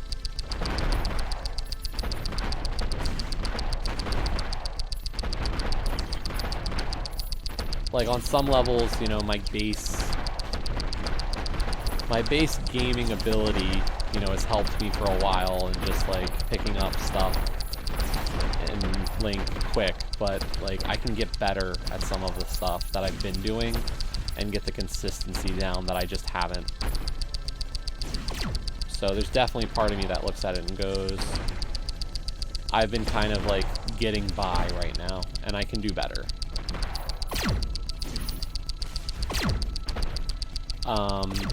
Now tomorrow, the plan is we're going to catch up on Holiday.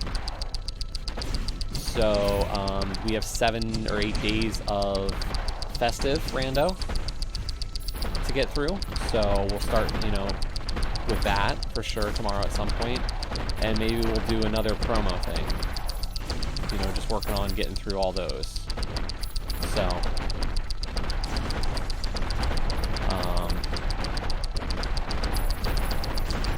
but that is kind of my general plan right now.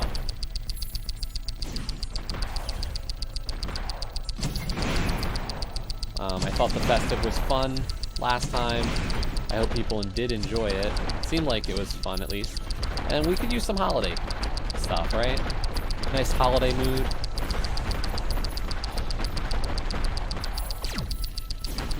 We're not a bunch of Grinches, right?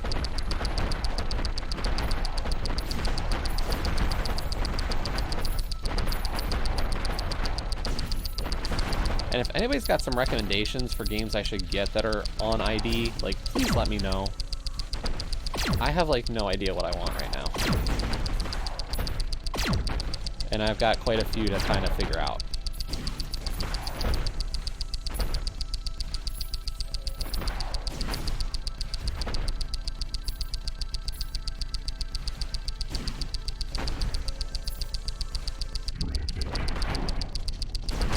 I think we're to the boss. Let's try not to die on a boss on the first attempt this time.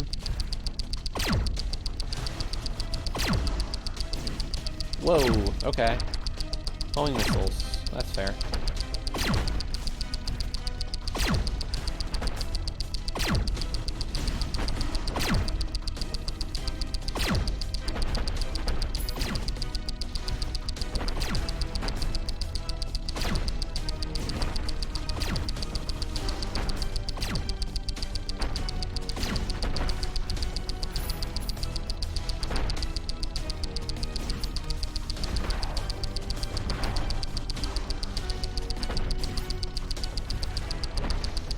I see there's a message, but I can't read it yet.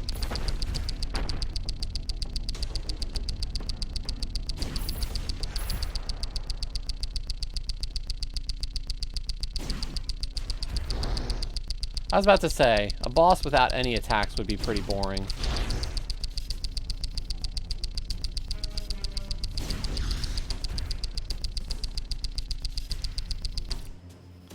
any Zillion game I don't own.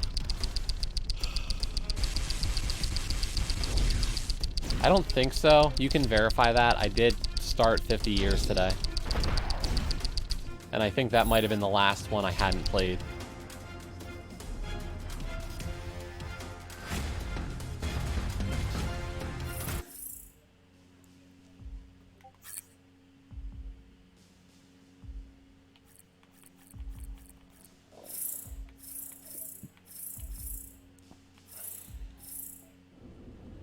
Wait, I'll check. I will tell you. Do I have all the Zillions?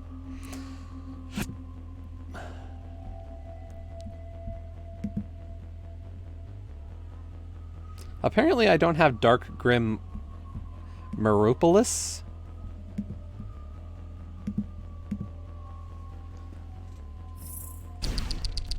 And no, I usually try to pick at least decent games when it comes to prizes in my life that I have the ability to select.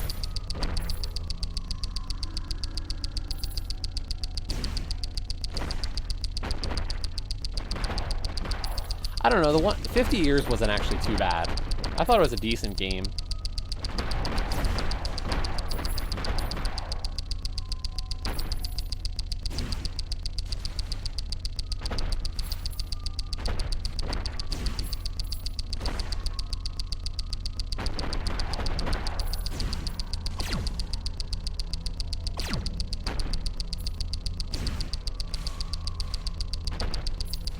I am hearing that Smart Moves is going to get an update this week. So, we didn't stream that one, but it was a good one. I enjoyed it. And we beat it before the patch. So we beat every level in the game.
Managed to escape from laboratory. Yeah, My we goal is heard to that. reach the start gates. I don't need to re-see a cutscene that I already saw. I just wanted to grind out a little bit of currency to upgrade my weapon again.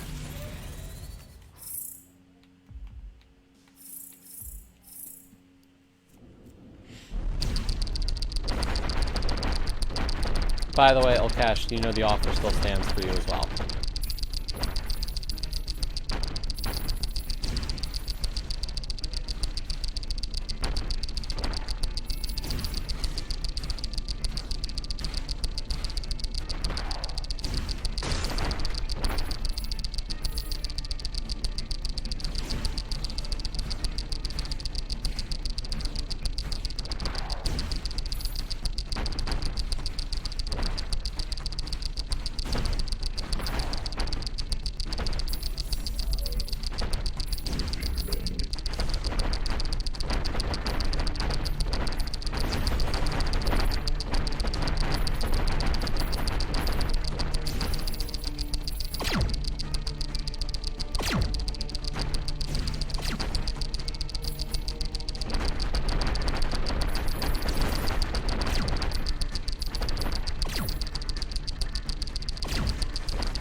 By the way, Elkesh, I realize there's a game you and I actually still need to play.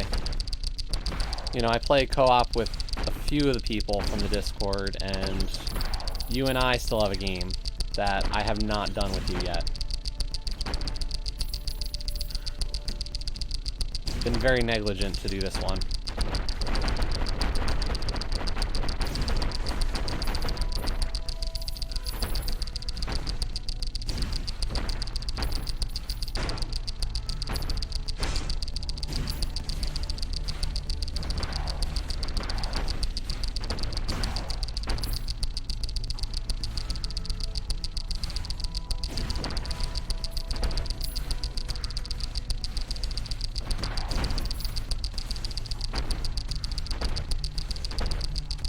A Way Out.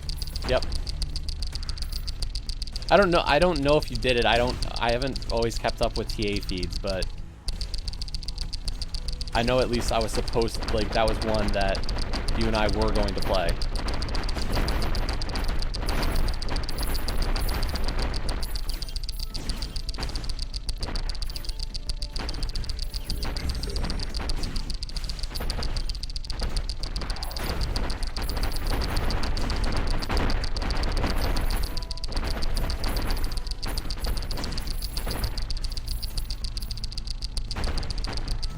Okay. So, I don't know when we will, but definitely something that's on the, like, you and I should play sometime.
Whew.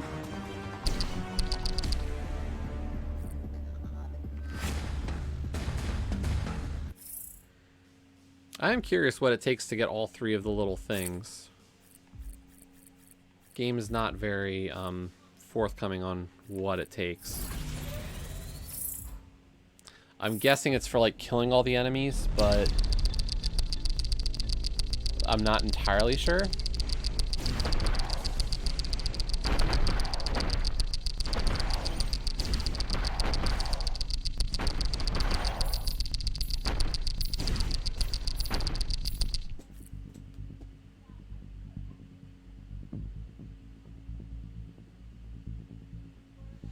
I'll be right back. Have to bring something up.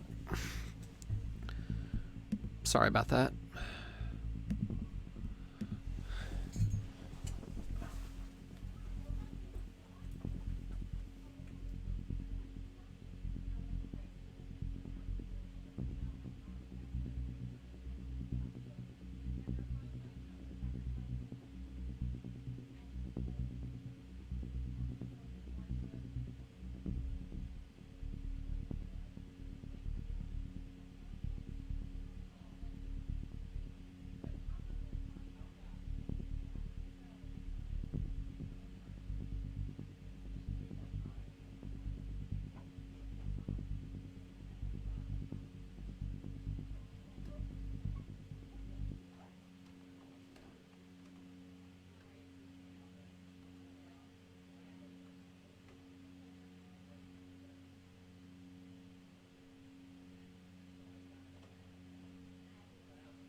Okay.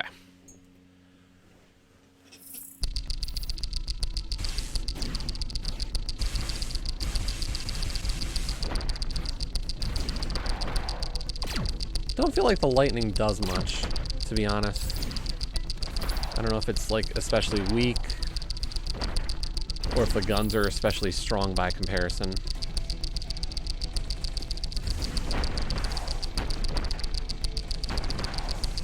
By the way, Elcash, so we do have all 12 challenges now for 12 days. Are you going to do the 12 days?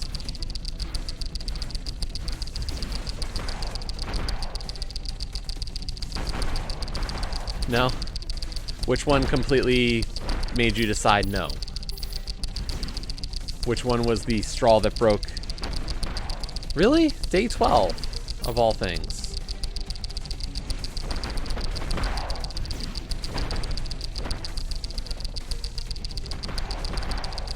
I'm surprised. I wouldn't have thought that one to be too bad.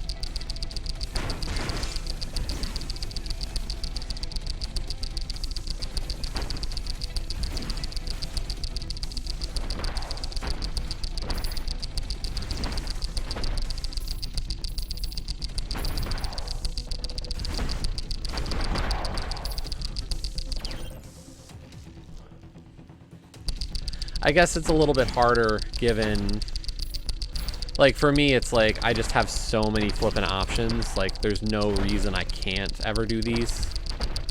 Whereas you, like, because you actually complete stuff, you know, reasonably, like, the options, I'm guessing, are just that much harder without starting a ton.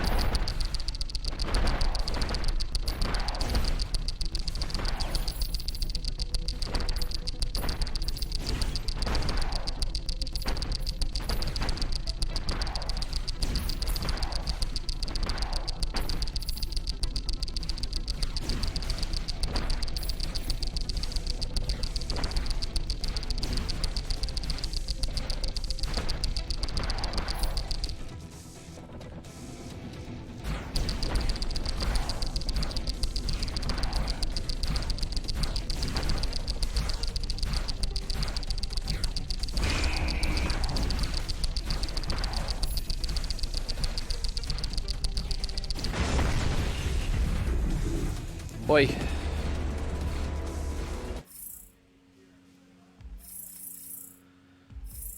Let's do mission 3 again.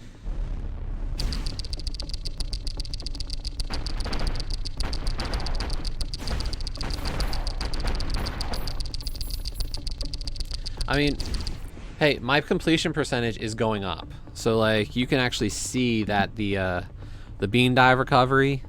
Look at that bean dive recovery. We have already recovered 1.83% out of the 3% or whatever that we dropped. So, like, we are killing it this year.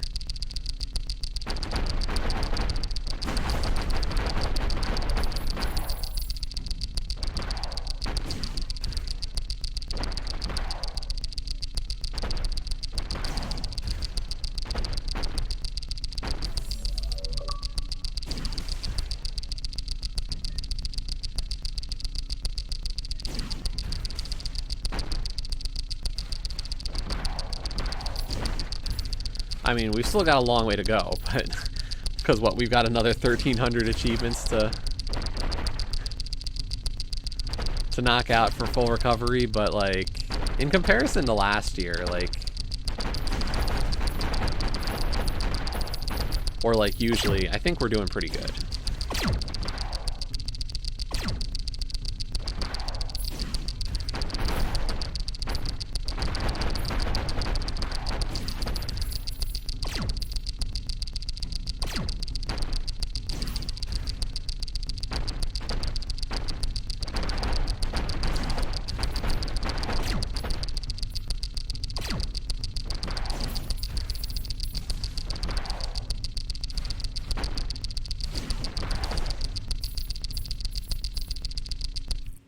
Yeah, no problem.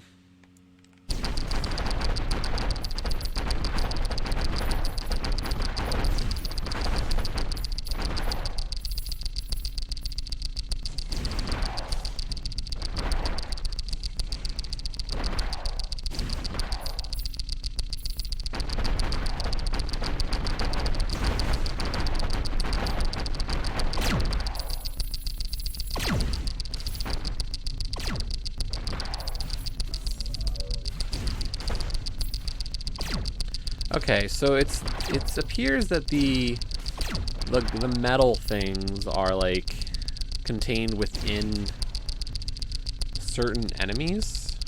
I don't know. That's my best guess right now.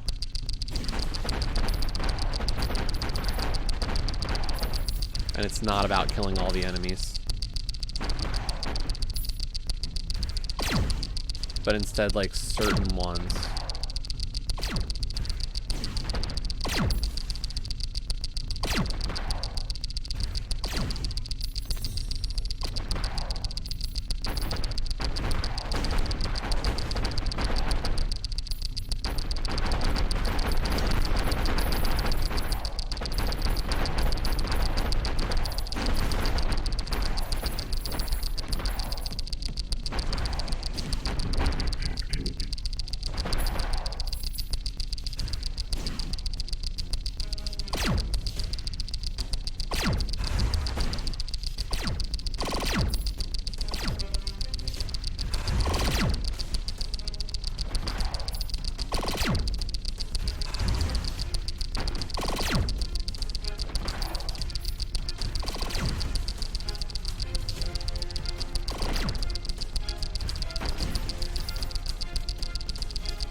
Well, we killed everything that time.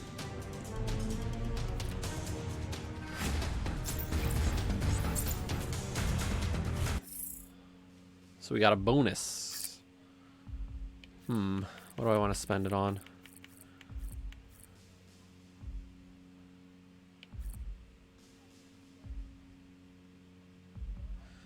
Let's improve the plasma gun further. Let's take a look at the achievement list as well.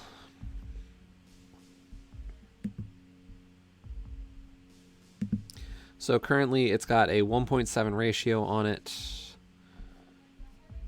Destroy a bunch of enemies, shoot down asteroids.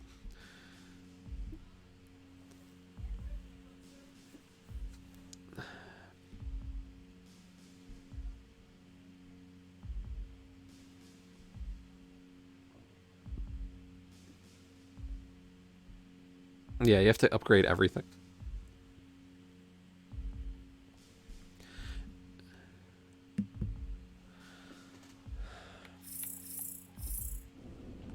So,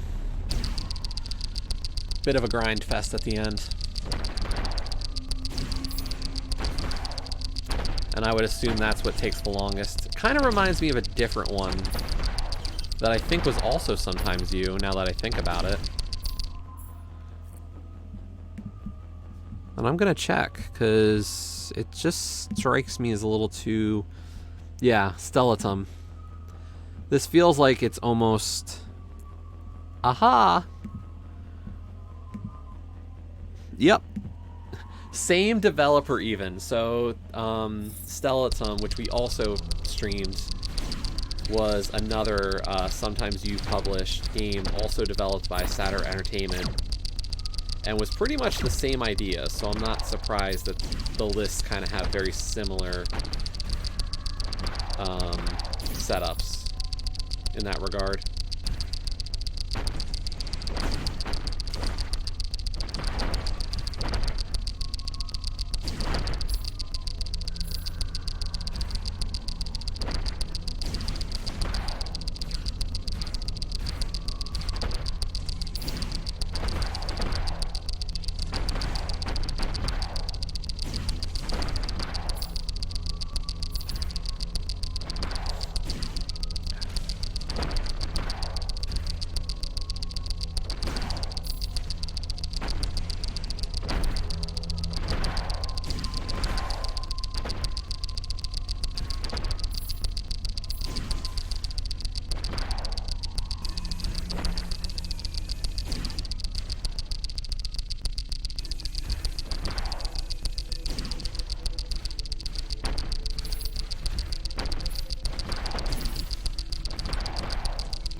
Oh my god, that thing is really not good to touch.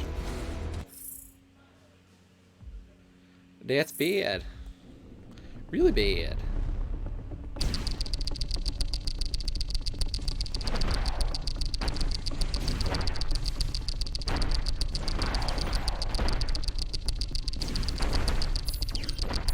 I didn't realize the tails on those attacks were actually so dangerous either. I should have.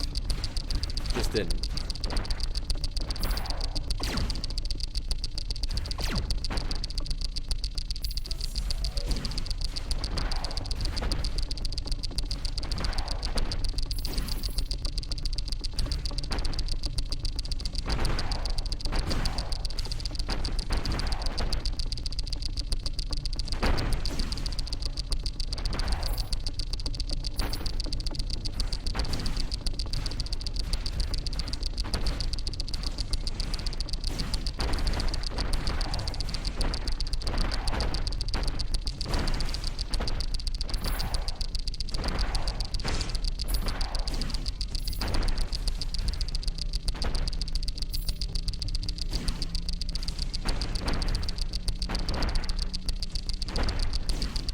Probably should upgrade the armor some.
That hurts.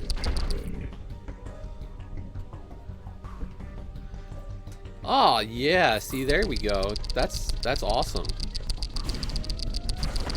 Any particular reason? Like, that seems...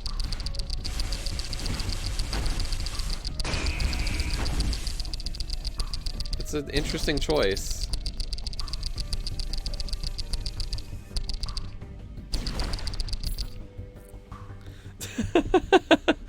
Right.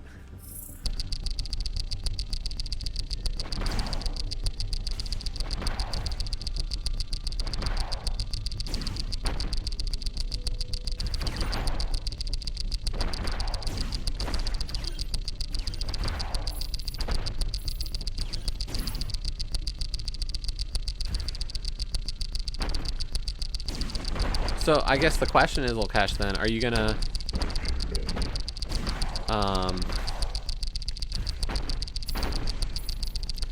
when are you gonna start playing the rando? If it's your fault, right?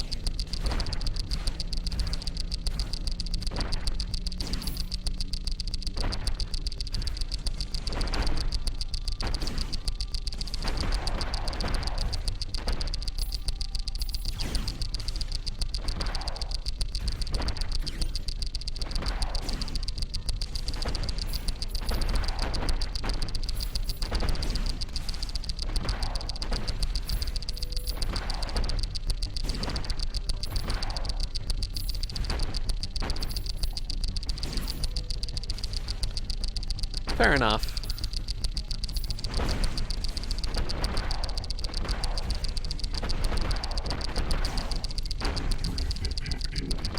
And that's the thing, like, it's difficult for me to, like, I get it, because they are very different.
They are just such different games, really. Especially within, like, the Zelda style.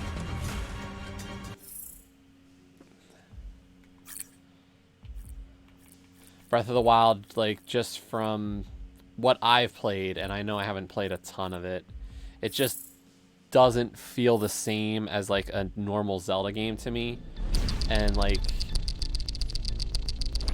to me, Zelda has always been about, you know, the dungeons and that kind of, and, like, the unique items.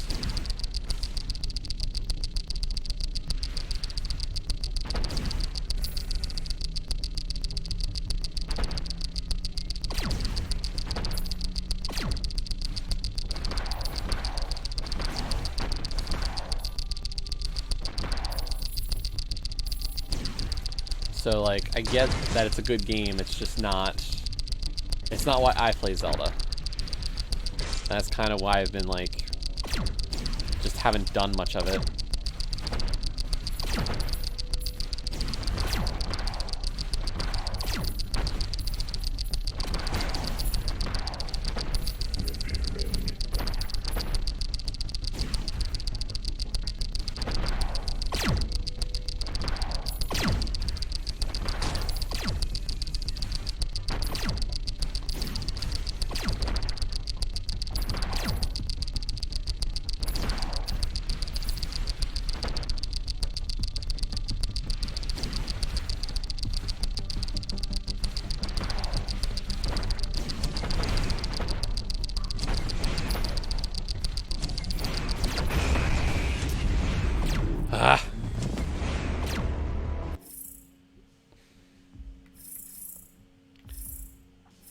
I almost feel like the game is asking you to grind out some. What are the options? Language, game difficulty. Auto fire. Yo, we're turning on auto fire.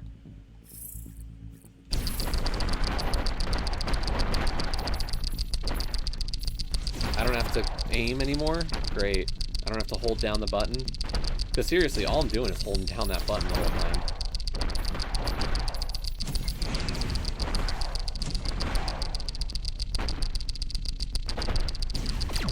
I just wish you could play with the D-pad instead of the control stick. I always prefer D-pad movement in a 2D plane.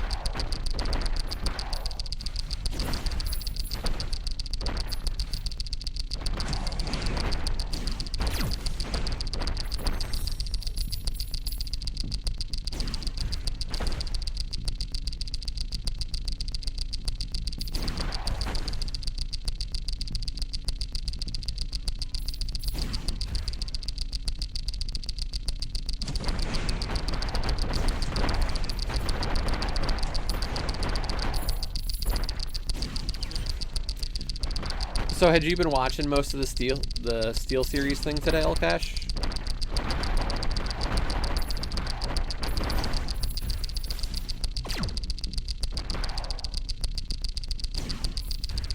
Yeah, I completely forgot. I had watched her stream yesterday, and she had mentioned it because she was doing NMG yesterday, so I had watched her NMG run practice, and then she had mentioned like the whole thing she was doing. It might not even have been yesterday.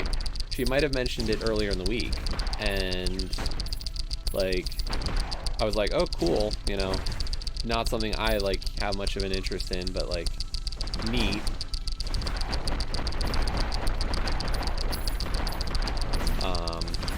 So when you brought it up, I was like, okay. But yeah, we did send a host her way once.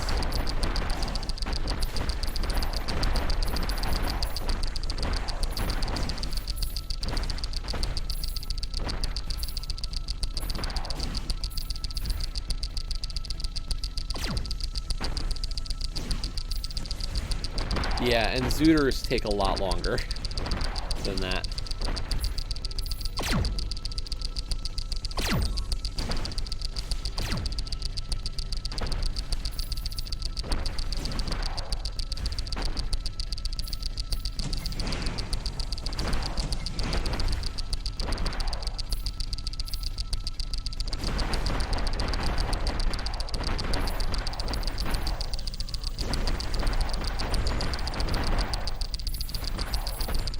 I've watched some of those. I don't have a grasp on that game yet to even say I would ever do one.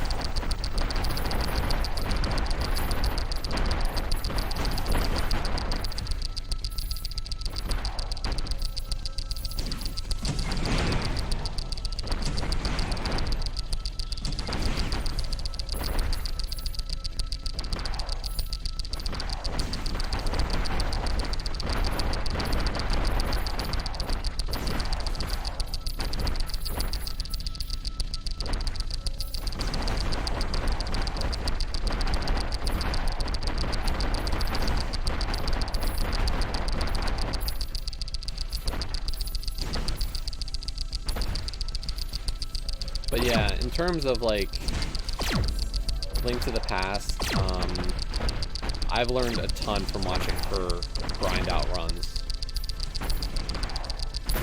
So like in terms of the NMG like rule set and like the route, yeah, picked up a lot from just seeing hers. And then as I said, her significant other is who I pretty much picked up enjoying Rando from originally. Like, I saw his runs mostly.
I mean, I could always watch him as well, because he does NMG every so often, and is really good as well. So, can learn a lot just if I watch and try to actually learn for once.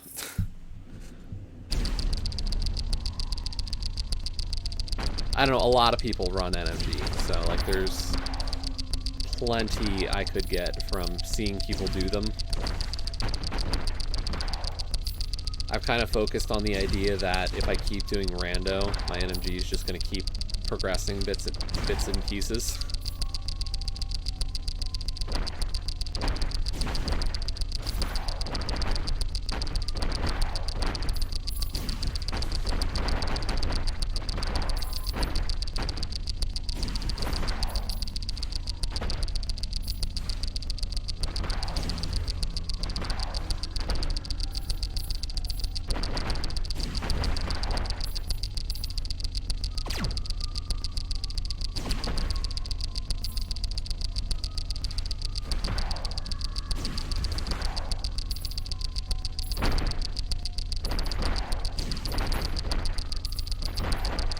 But yeah, I think she's doing some rando like this month.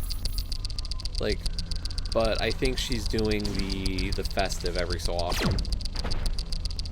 But like that's it. She kind of got burned out of it.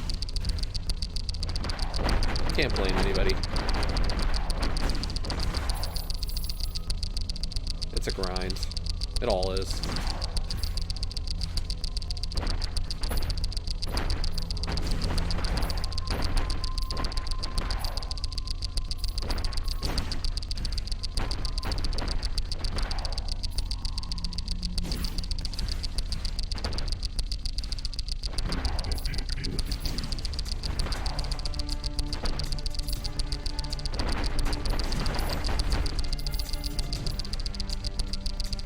Yeah.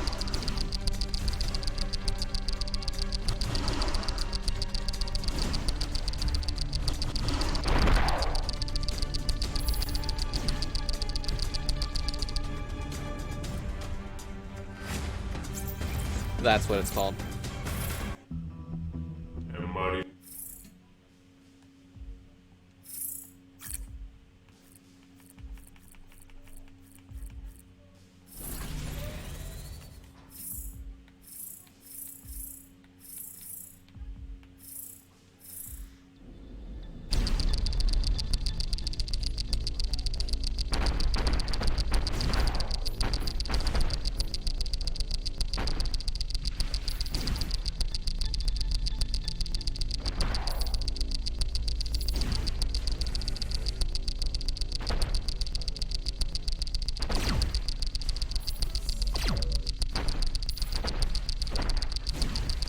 Yeah, I got gifted a sub to that channel 2 years ago, I guess.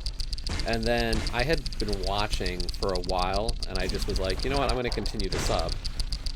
So I've just been a sub for 2 years now. One of my longer ones.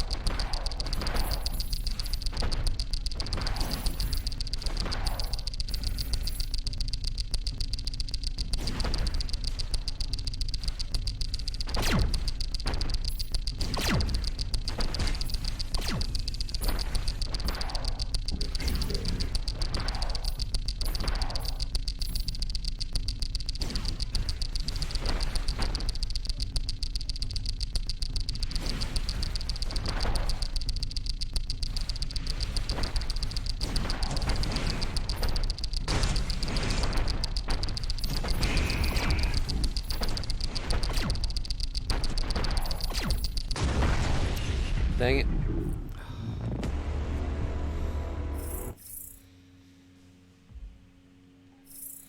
I could always turn down the difficulty. See how easy it gets on easy.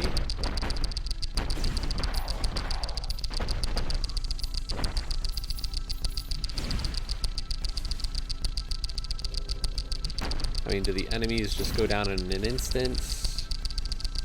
Do they give you more upgrade points? I'm gonna guess it's the former, not the latter, to be honest.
So yeah, we'll hit the festive tomorrow.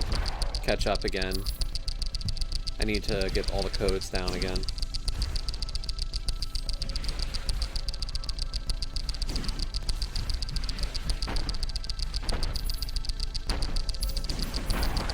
Because I've fallen behind on the codes.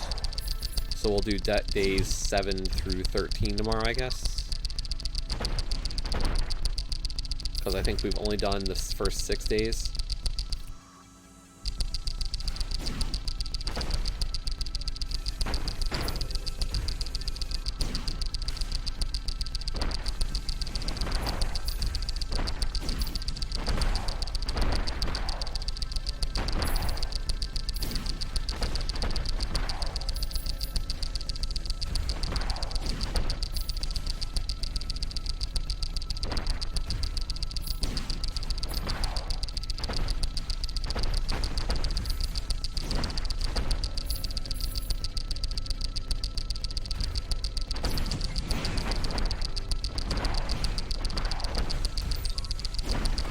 I'm not sure how I'll feel about the achievement list by the end, but this is a decent little game if you like shmups. As I've said, I feel like very frequently the sometimes used have a very... they're average. Nothing's ever really that good, but it's not like... I feel like more recently that I've never played something objectively horrible.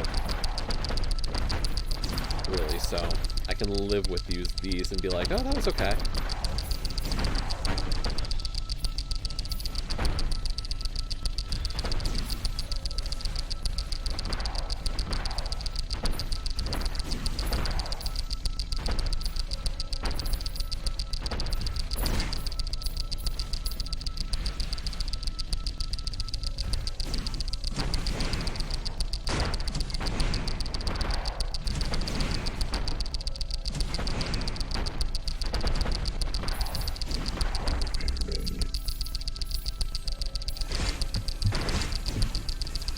Oh god.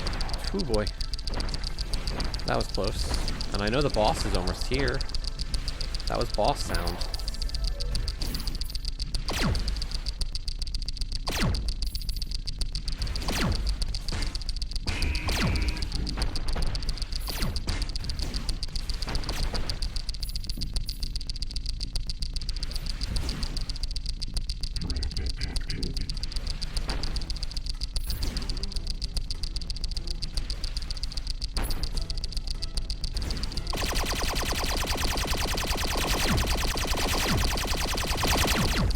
Kind of hard to shoot the enemy when it just puts out bullets for that long.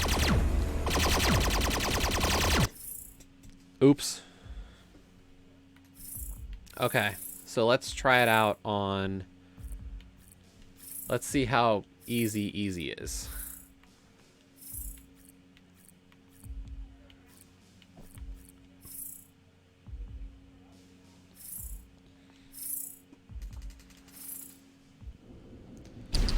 Is it going to be less enemies or pushover enemies?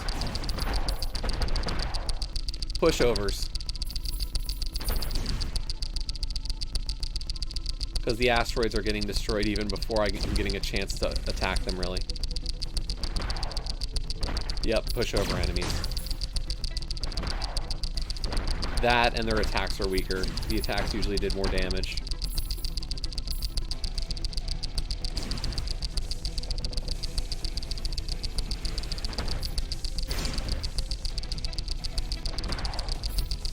Yep.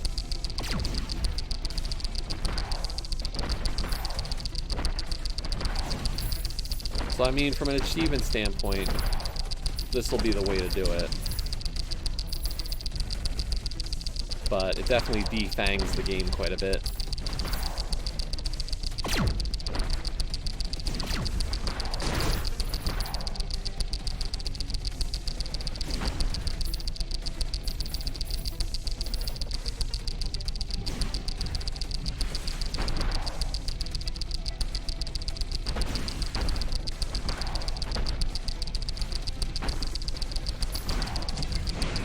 But number of enemies hasn't really changed. Number of bullets they fire hasn't either. It really is just that proportion of it that gets changed. But the fact that you can kill the enemies quicker does make it easier to keep less bullets on screen.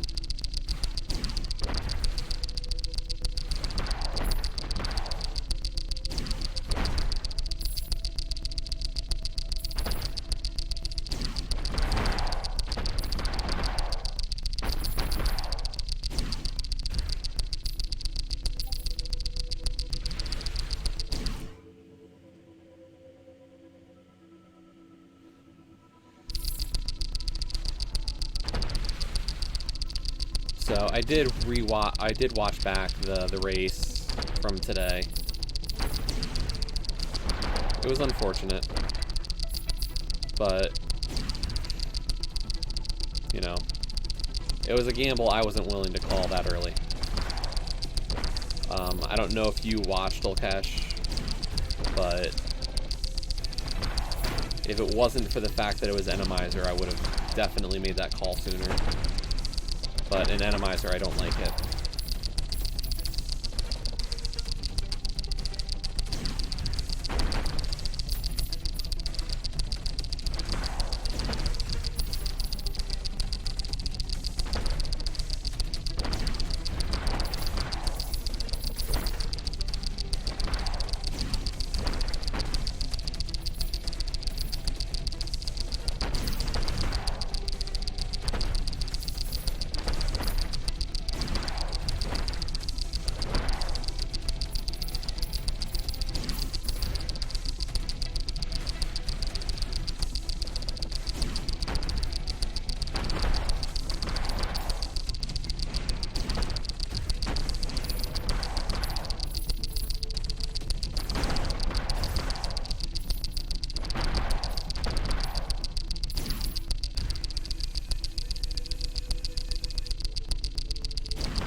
When your opponent goes up to Death Mountain at 10 minutes and finds a hammer, and you and your partner don't go up to about the 40-minute mark or 30-minute mark or whatever, and you're 20 minutes behind in finding such a key routing item, yeah, kind of makes a big difference.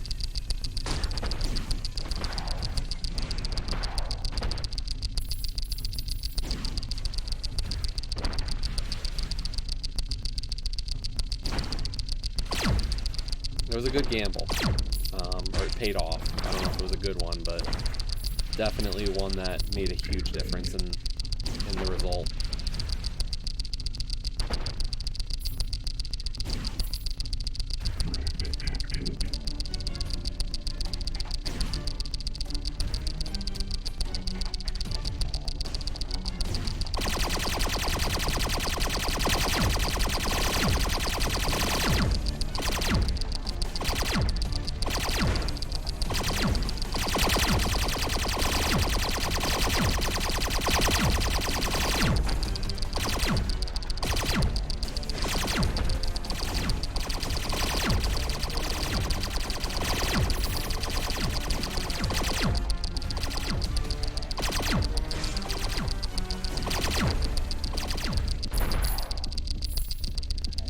Yeah, that just makes it so much easier, unfortunately. Like, there's no mid-ground. Normal is pretty hard, easy is a joke.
Yo, Mr. Coolness. How are you doing today? Having a good Saturday, I hope? we're just doing a couple of Sometimes You promos today. Trying to catch up on things because all that rando racing has gotten me a little behind.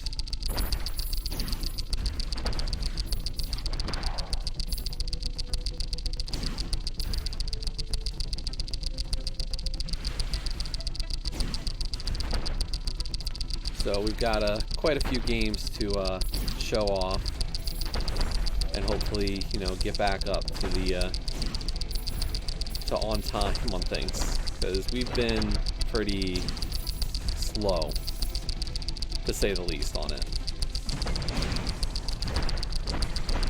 But Sometimes You games, I had 2 of them, and I like to do them kind of as a grouping, because I always feel like there's enough in about, if I give them each about an hour or more, that's plenty as a descriptor. So to just be like, hey, here's the game.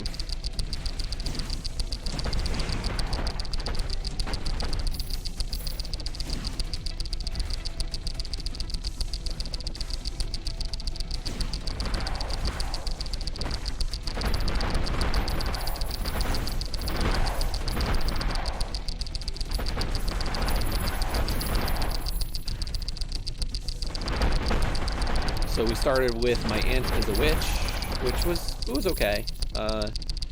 Seemed like it would be a fun visual novel story. I feel like it's something that in the future I think Joe would stream. Definitely her style a game, and I think she would get a lot of fun out of it. But you know, I just didn't get far enough in after an hour, and I was just like, I wanted to kind of not read a ton of lines all night.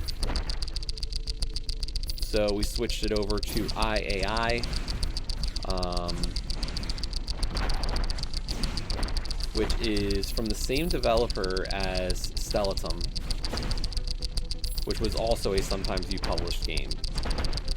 So this one is very similar to Stellatum. Different upgrading system, but overall the whole gist of it's kind of similar.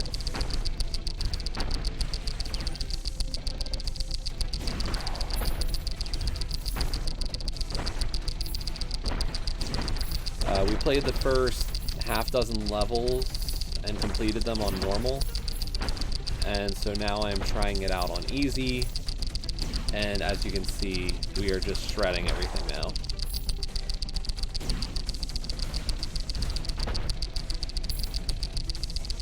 So normal was a big challenge, easy is a joke.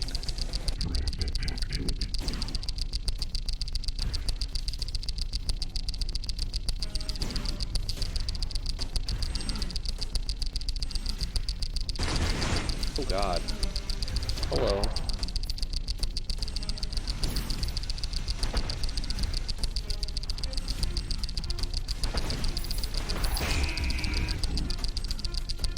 Easy's a joke, but good god, this boss packs a punch.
Eesh.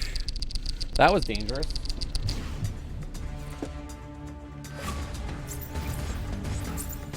Rich. Accumulate 10,000 chips. I don't have 10,000 chips. So I guess it was a cumulative plus, and the achievement tag is wrong. It's because the achievement tag, I believe, is in, yeah, it's a cumulative minus. So Oopsie.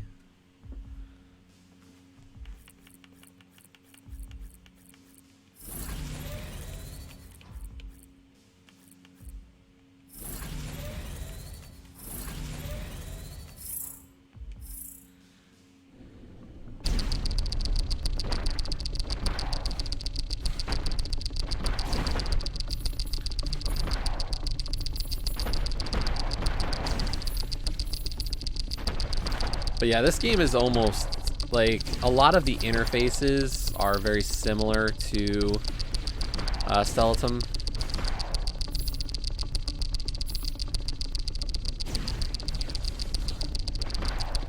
So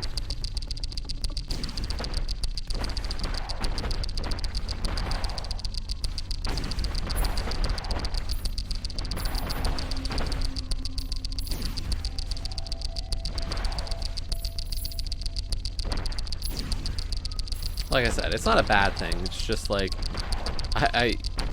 you get that feeling of like I've played this game before in a sense.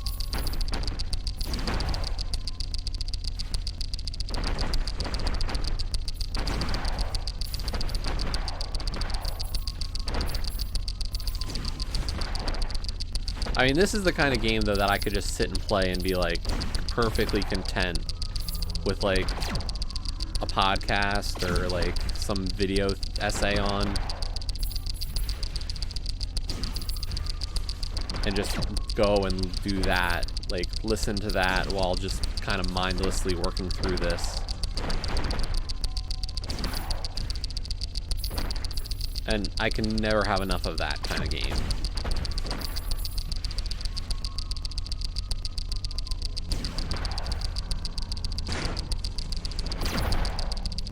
Like, those are games that I will play a lot and be happy, at least on some level.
Yeah.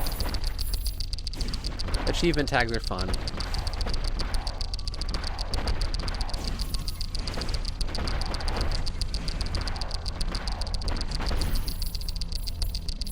And I'm sure somebody will submit like corrections to it. I can always do so as well.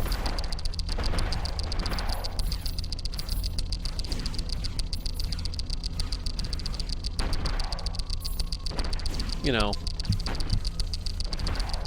I think you read some description or like the name or the description of the achievement, you're like, oh, it must mean this.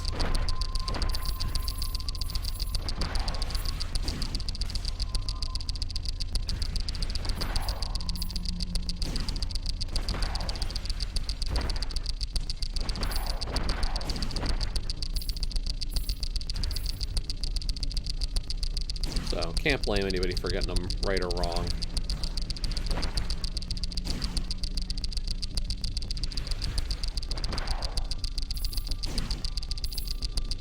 You know, part of life is fixing things, right?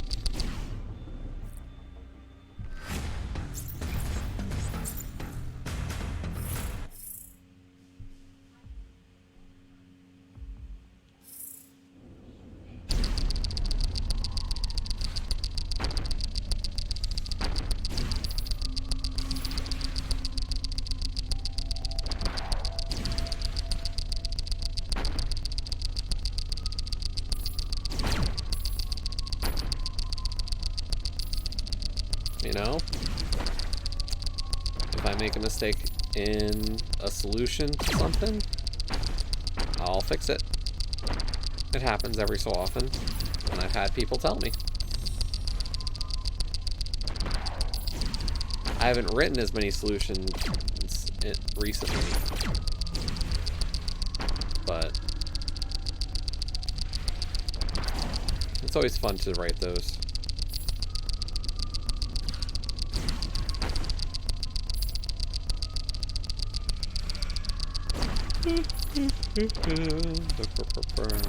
Boom.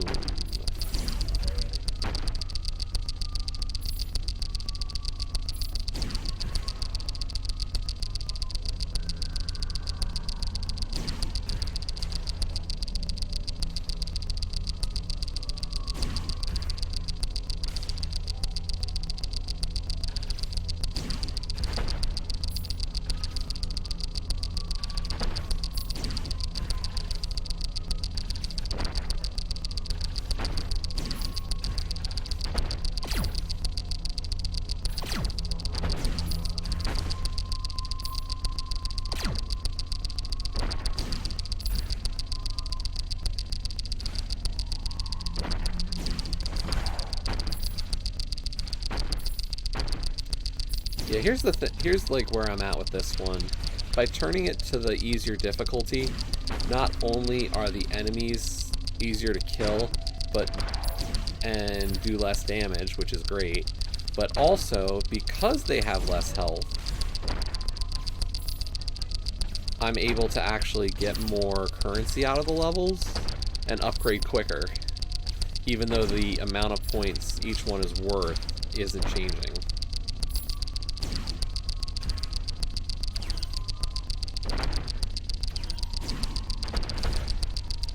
And, like, part of this is, like, that Sky Force game that I wrote both the walkthroughs for. Like, part of why I enjoy those so much is, like, they kind of force you to replay the levels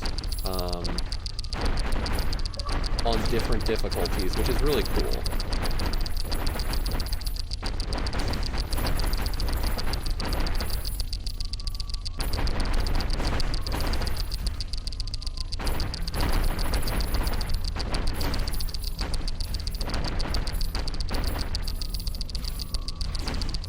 Because, like, each difficulty, you know, you come back stronger, but the enemies are a lot stronger as well. So I always thought that one struck a good balance with the difficulty settings and, like, the upgrades. Like, by the end, you'd be able to go back to those levels and be like, just wreck them. But, like, also, it wasn't the goal. You know, by the time you're able to destroy the levels, you're like, I've got to move up to beat it on a higher difficulty.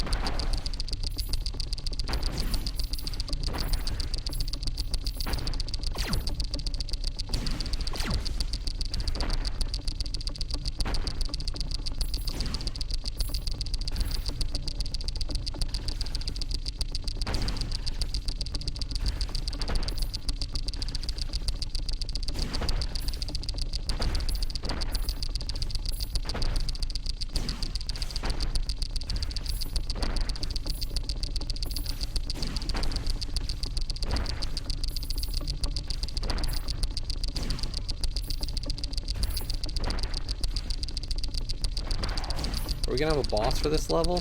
It's been kind of dry, considering the previous level didn't have a boss at all. Well, that sounds like a boss music.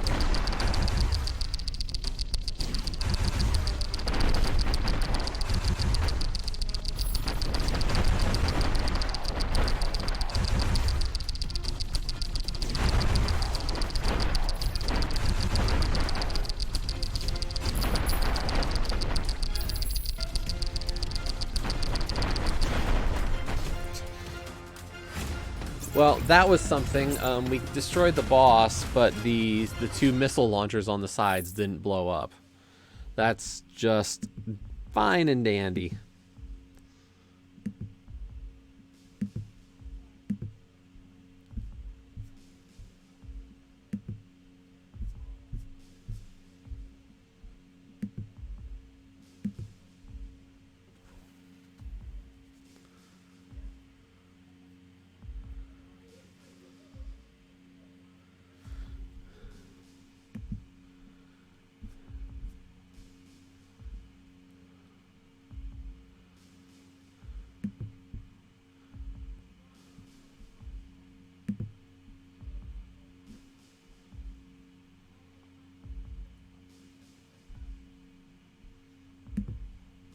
Sorry, I was tagged on Discord. Just checking it. Now people are trying to set up more races for the fun.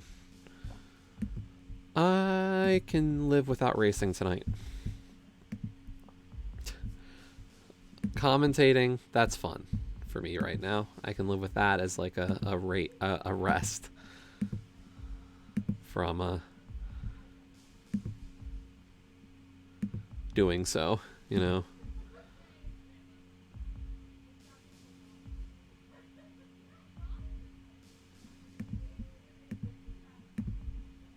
I am not opposed to having, you know, I raced this morning. I don't need to play another round of rando right now.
But we'll probably, I think we're about at the halfway point of the levels after this one. At least if the map is all the levels. So we might call it after this one, because it's almost 6, and we've been going for a good 3 hours. Maybe we'll start a little earlier tomorrow.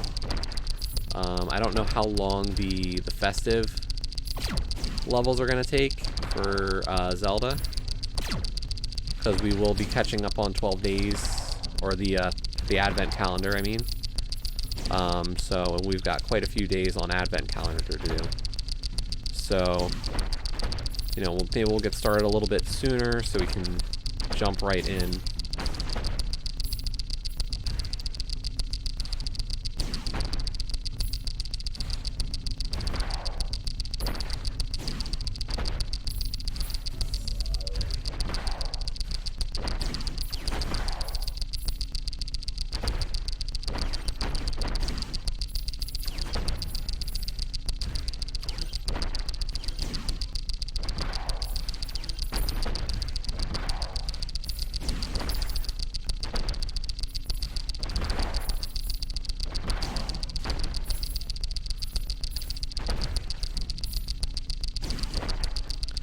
Plus, it appears that some friends are about to start racing.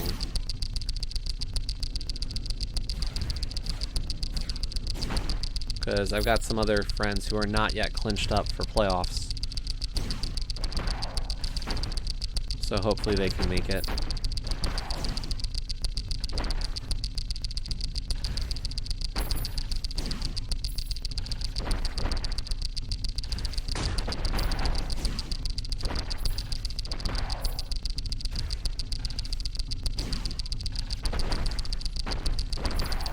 So whereas we are not clinched up because we could not seal the deal, some other friends can clinch tonight with a win, I believe. So here's hoping.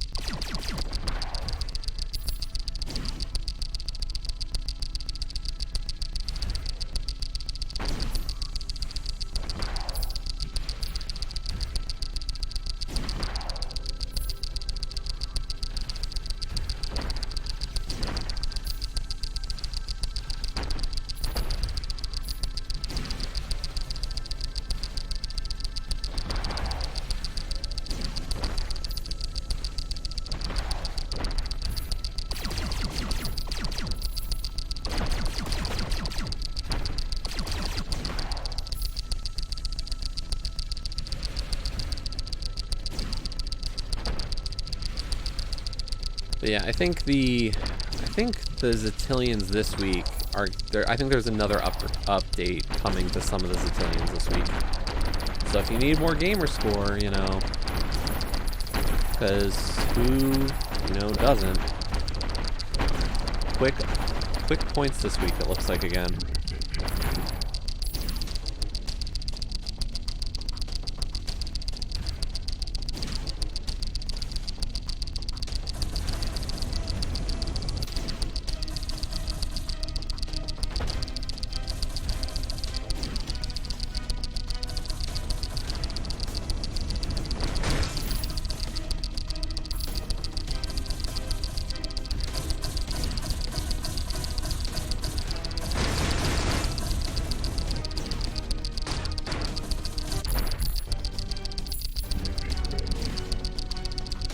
Easy.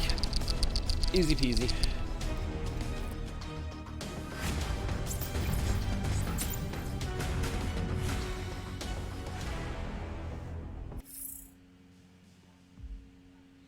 Yeah, that looks like to be just about the halfway point in terms of the map. We cleared the left side.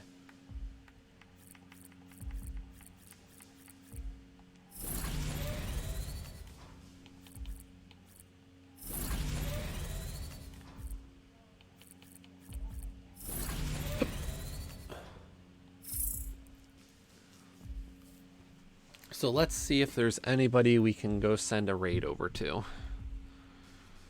Anybody still gaming on the Xbox today? Any of our Xbox friends going at it?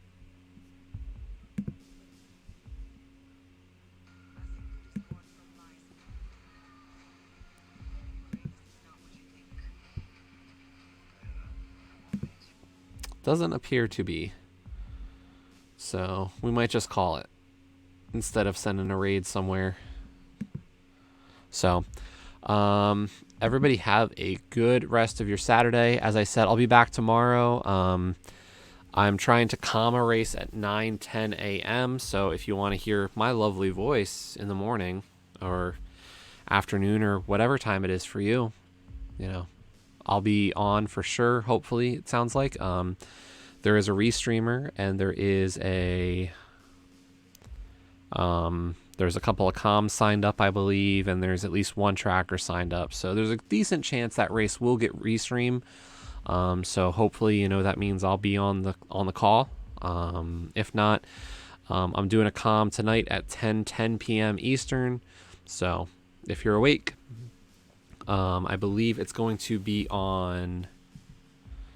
I believe it's going to be on one of the Speed Gaming channels. So, but a league race, invitational league race. If not, as always, I'll be back tomorrow. Festive rando. To start, we're going to do at least the next 7 days of the Advent calendar. So if you liked the door rando that we did for the first 6, we got another 7 codes. So we will do the next 7 days there, and then we'll probably swap it over for some kind of Xbox thing afterwards. Probably a promo in terms of what we have left on our promo list. We've got Neon Abyss, Tin and Kuna, Foregone, Dust Off Z, and the special one is Bite the Bullet. This one's going to be a bit of a project of promo. It won't be just one day of promo. This one has a special achievement in it for beating a world record, or beating a record in this game. And I don't know if anybody's done it yet. Let me just check. I don't think anybody has. This one is quite the interesting achievement from the developer.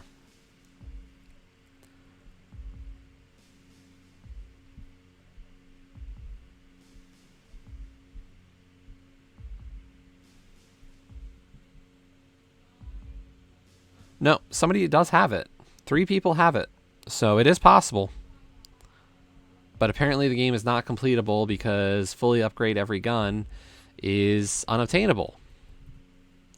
And another one. Apparently there are 2 unobtainable achievements in this game, and also consuming 100,000 fat. So, yeah, quite the tough achievements there. So we'll probably be doing that one for a bit. But yeah, we'll take a shot at it and work at it, and we'll see what happens. We got that code directly from the developer, or at least a promo person from there. So gonna definitely take a shot at it. We've just not had a lot of time to kind of hit these. So I do want to knock these out. We also have a bunch of Twitch requests. I do have to update this list. So we've knocked out some recently, but we've got a lot to go. So until then, have a good one. Good night.